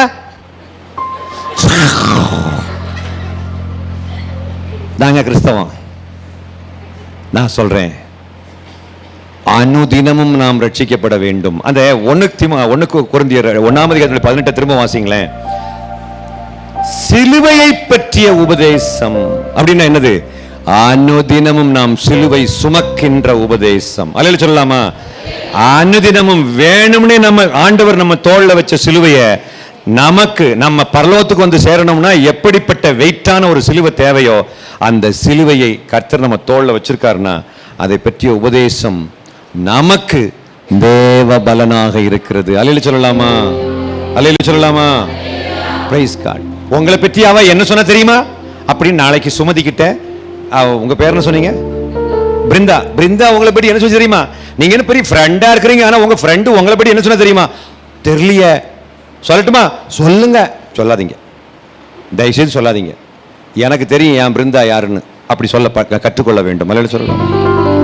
அந்த அம்மா உங்களுக்கு எதிராக சொல்லி இருக்க கூடும், உங்களுக்கு எதிராக பேசி இருக்க கூடும், உங்களை தூஷித்திருக்க கூடும், உங்களை சபித்திருக்க கூடும். அப்ப கூட நீங்க என்ன சொல்ல தெரியுமா? ஏன் பிருந்தாவை பற்றி எனக்கு தெரியாதாக்கம் பாயா. இந்த விஷயத்தை அவன் அப்படியே பிருந்தா கிட்ட போய் சொல்லுவான். அப்படி போயான்னு சொல்லி விட்டா அதுக்கு பிருந்தா அப்புறம் அந்த பிருந்தா உங்களை திட்டவும் செய்யாது, உங்களை சபிக்கவும் செய்யாது, உங்களுக்கு எதிராக எதுவுமே பேசாது. ஏன்னா எந்த பிசாசும் உங்களை பிரிக்க முடியாதுங்கிறத அந்த பிருந்தாவுக்கு உள்ள ஆவியானவர் பிருந்தாவை கன்வின்ஸ் பண்ணி இருப்பார். அதுக்கு பிறகு வந்து உங்களை யாரும் பிரிக்க முடியாது. அல்லேலூயா சொல்லலாமா? ஒரு சிலர் வந்து இல்லம்மா நீங்க நீங்களாவே இருங்க, நாங்க நாங்களாவே இருக்கிறோங்க அப்படின்னு சும்மா சாதாரண பிரிஞ்சு போயிடுவாங்க. சத்தம் போடாம பிரிஞ்சு போயிடுவாங்க. சண்டையெல்லாம் போட மாட்டாங்க, ஆனா சத்தம் போடாம பிரிஞ்சு போயிடுவாங்க. அப்படியும் பிசாசு வேலை செய்வான் என்பதை துக்கத்தோடு பதிவு செய்கிறேன். ரொம்ப டீசெண்டா அப்படியே ஓரமா ஒதுங்கி உட்கார்ந்துருவாங்க. இது வந்து நல்ல கிறிஸ்தவத்துக்கு அழகு அல்ல. ஆக்சுவலா அல்லேலூயா சொல்லலாமா? நேரம் 9:20. செய்திகள் இத்துடன் நிறைவடையவில்லை. நாளை கரெக்டா 7 மணிக்கு என் கையில கொடுத்துட்டீங்கன்னா அப்படின்னா அதுக்கு முன்னாடி நீங்க ஒரு 6:30 மணிக்கு உள்ள வந்து, எத்தனை மணிக்கு கூட்டம் தம்பி? 6:30க்கு வந்துடணும். ஏன்னா இப்ப முடிச்சிட்டு நீங்க பஸ்ல போக, எத்தனை பேர் பஸ்ல போகணுங்க? குளத்தூர்ல வந்து யாரா இருக்கீங்களா? குளத்தூர்ல இருந்தே குளத்தூர் 3 பேர் குளத்தூர்ல இருந்து இருக்கிறாங்க பாருங்க. நீங்களும் குளத்தூருங்களா? மதுரை மத்திய. கண்டிப்பா உங்களுக்கு வண்டி இல்லை. உங்களுக்கு வண்டி இல்ல, 2 வீலர் வச்சிருக்கீங்க, கார் இல்ல. ஒரு ஆளுக்கு எதுக்கு காரு? அதான் கார்ல வந்துருக்கீங்கன்னாக்கா நீங்க 2 வீலர் வந்திருக்கீங்க. ஆமா. இந்த பக்கம் பொம்பளைங்க யாராவது குளத்தூர்ல இருந்து? யாரும் இல்லை. நீங்க குளத்தூரமா? குளத்தூரா? பைக் வச்சிருக்கீங்களா? அப்புறம் போகலாம்ல. ஆனா அதனால ரொம்ப லேட்டா எல்லாம் போகக்கூடாது இல்ல, போற வழி நல்ல வழி இல்லைல்ல. ரைட், இதோட நாம முடிப்போமா? ஒவ்வொரு நாளும் நாம் ரட்சிக்கப்பட வேண்டும். ஒவ்வொரு நாளும் எப்படி ரட்சிக்கப்படணும்? இந்த பிசாசினுடைய தொல்லையில இருந்தா ரட்சிக்கப்பட்ட அந்த ஒற்றுமையை காத்துக்கொள்ள வேண்டும். அல்லேலூயா சொல்லலாமா? தேசம் ரட்சிக்கப்படுவதற்கு ஜெபிக்க வேண்டும், ஆவியில நிரம்ப வேண்டும், அற்புதங்கள் செய்ய வேண்டும். இதெல்லாம் ஒரு பக்கம் இருந்தாலும் நான் சொல்றேன், நம்முடைய ஒற்றுமை தான் தேசத்தினுடைய மிகப்பெரிய எழுப்புதலுக்கு காரணமாக இருக்கும் என்று நான் இங்கே சொல்ல விரும்புகிறேன். அல்லேலூயா சொல்லலாமா? அவர்கள் ஒன்றாக நின்று பிரசங்கம் பண்ணினார்கள். ஒன்னா நின்னாங்க. அவங்களை யாரும் ஒண்ணு அசைக்க முடியல. ஆக்சுவலா அந்த ஆரம்ப சபையில் உள்ள அப்போஸ்தலர்களை யாரும் பிரிக்க முடியலங்க. அவ்வளவு தூரத்துக்கு அவர்கள் கர்த்தருக்குள்ள இணைந்து நின்றார்கள். பாப்பா உன் பேர் என்ன? தேசிகா. கொஞ்சம் பேர் உங்ககிட்ட பேசாம இருக்காங்கல்ல? இருக்காங்க. நீ பேசணும்னு கர்த்தர் எதிர்பார்க்கிறாருப்பா. அவங்கள்ட்ட போய் பேச முடியுமா பிரதர்? அவங்கள்ட்ட போய் பேச முடியுமா? முடியாதுன்றாங்க அம்மா. ஏன் தெரியுமா முடியாது? ஏன்னா நமக்கு சூடு, சொரணை, மானம், வெக்கம், கெத்து இதெல்லாம் இருக்கிறதுனால அது முடியாது. ஆனா இதெல்லாத்தையும் கொண்டு சுடுகாட்டுல புதைச்சிட்டோம்னா எல்லார்கிட்டையும் நாம இசைவாக செல்லலாம். மலையில சொல்லலாமா? ஒரு மாமா என்கிட்ட சொன்னாரு, என் மாமா எங்க சொந்தக்காரர், அவர் என்ன சொல்றாரு, ஏல உனக்கு என்ன பைத்தியமா பிடிச்சிருக்கு? நான் நாகர்கோயில்காரன், நாகர்கோயில் தமிழ்ல அவர் சொல்றாரு, உனக்கு என்ன பைத்தியமா பிடிச்சிருக்கு? அப்ப நான் சொன்னேன், மாமா ரொம்ப லேட்டா தெரிஞ்சுக்கிட்டீங்க அப்படின்னு சொன்னேன். அதுக்கு பிறகு அந்த மாமா என்னை கரெக்ஷன் பண்றதுக்கு ட்ரை பண்ணவே இல்லை. ஒரு நாள் அந்த மாமா ரட்சிக்கப்பட்டு சபையில சேர்த்துக் கொள்ளப்பட்டார். அல்லேலூயா சொல்லலாமா? சத்தமா சொல்லுங்களேன். நீதான் லூசு. சுமதியை பார்த்து யாராவது லூசுன்னு சொன்ன உடனே சுமதி என்ன சொல்வீங்க? நீதான் லூஸ். இனி அப்படி சொல்லக்கூடாது. முடிச்சிடலாம். அவர் வாட்ச் காட்டிட்டாரு. அவர் வாட்ச் காட்டுறாரு, அதுக்கு அர்த்தம் என்ன? நேரம் ஆகிவிட்டது, என்னுடைய மக்கள் பாதி வழியில எங்கேயாவது கஷ்டப்பட போறாங்க, சீக்கிரம் விட்டுருங்க, எங்களை விடுவித்தருளும், எங்களை விடுவியும் ஆண்டவரே, அகத்தியன் பிறகு விடுவியும் ஆண்டவரேன்னு சொல்லாம சொல்றாரு. யாரை பார்த்து லூசுன்னு நம்ம சொல்லக்கூடாது. யாராவது நம்மளை பார்த்து சொன்னா மகிழ்ச்சின்னு சொல்லுங்க. ஏன்னா அவங்க டைட்டா இருக்கிறாங்கன்னு அர்த்தம். நீ லூசா இருக்கிறதுனால கர்த்தருக்கு நன்றி செலுத்து. கர்த்தருடைய வருகையிலே டைட்டானதெல்லாம் இங்கதான் கிடக்கும், லேசானவைகள் எல்லாம் பறந்து மேல போயிட்டே இருக்கும்.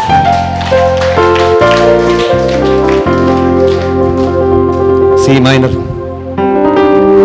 அந்த பாட்டை நான் என்ன செய்ய வேண்டும் என்று சொல்லித்தார் தெய்வமே, அதை செய்து முடிப்பதற்கு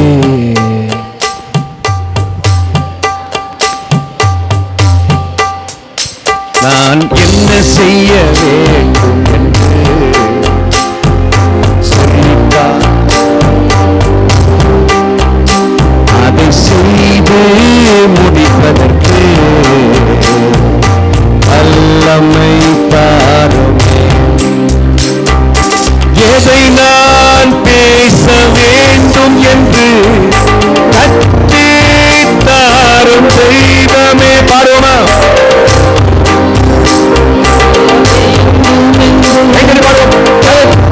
கற்பித்தாரும் தெய்வமே, எங்கு நான் சொல்ல வேண்டும் என்று வழி நடத்தும் தெய்வமே. எங்கு நான் சொல்ல வேண்டும் என்று வழி நடத்தும் தெய்வமே. என்ன செய்ய வேண்டும்? கரங்களை உயர்த்தி எழுந்து நிற்கமா. அதை செய்து முடிப்பதற்கு சக்தி தாரும் தெய்வமே. நான் என்ன செய்ய வேண்டும்? பாடுமா அப்பா, பேசுங்கப்பா. செய்தாரும் தெய்வம், நாட்கள் விரயமாகின்றதே, செய்வோம் முடிப்பதற்கு சக்தி தாரும் தெய்வம். எவ்வளவு நாட்கள் விரயமாகின்றது. நான் என்ன செய்ய வேணுங்கிறது எனக்கு தெரியல, தெரிஞ்சாலும் அதை செய்யக்கூடிய வலிமை இல்லாம நிக்கிறேனேப்பா. நாட்கள் விரயமாகி கொண்டிருக்கிறதே, என் வாழ்க்கையை நான் வேஸ்ட் பண்ணக்கூடாது கர்த்தாவே. கரங்களை உயர்த்தி கேளுங்க. ஆண்டவரே என்னோடு பேசும் ஆண்டவரே, இப்பொழுது நீர் பேசியதை அப்படியே கீழ்ப்படியக்கூடிய வலிமையை தாரும் கர்த்தாவே. அதை செய்து முடிக்கக்கூடிய வலிமையை தாரும் ஆண்டவரே. எந்த கர்வமும் எனக்கு வேண்டாம் கர்த்தாவே. எந்த மனுஷனோடும் ஒரு குழந்தையை போல அந்த முறிந்து போன உறவுகள் எல்லாவற்றையும் புதுப்பிக்க உதவி செய்யும் கர்த்தாவே. அன்பை வெளிப்படுத்த உதவி செய்யும், நட்புறவில் வாழ உதவி செய்யும் கர்த்தாவே. இந்த கரங்கள் ஒப்புக் கொடுக்கிறோம் கர்த்தாவே. ஒற்றுமையாக இருக்க உதவி செய்யும். நோய் நொடி இல்லாத ஒரு வாழ்வு உண்டாகட்டும் கர்த்தாவே. சாபங்கள் எல்லாம் மறைந்து போகட்டும் என்று ஜெபிக்கிறேன். ஜெபிக்க முடியாத அந்த சோர்வினுடைய ஆவிகள் மறைந்து போகட்டும் இயேசுவின் நாமத்தில். ஜெபிக்க உதவி செய்யும் கர்த்தாவே. காத்துக்கொள்ளும், வழிநடத்தும், ஆசீர்வதியும். இயேசுவின் நாம புகழ்ச்சிக்கு எங்களை ஒப்புக் கொடுக்கிறோம். இயேசுவின் நாமத்தில் கேட்கிற நல்ல பிதாவே, ஆமென். ஹல்லேலூயா.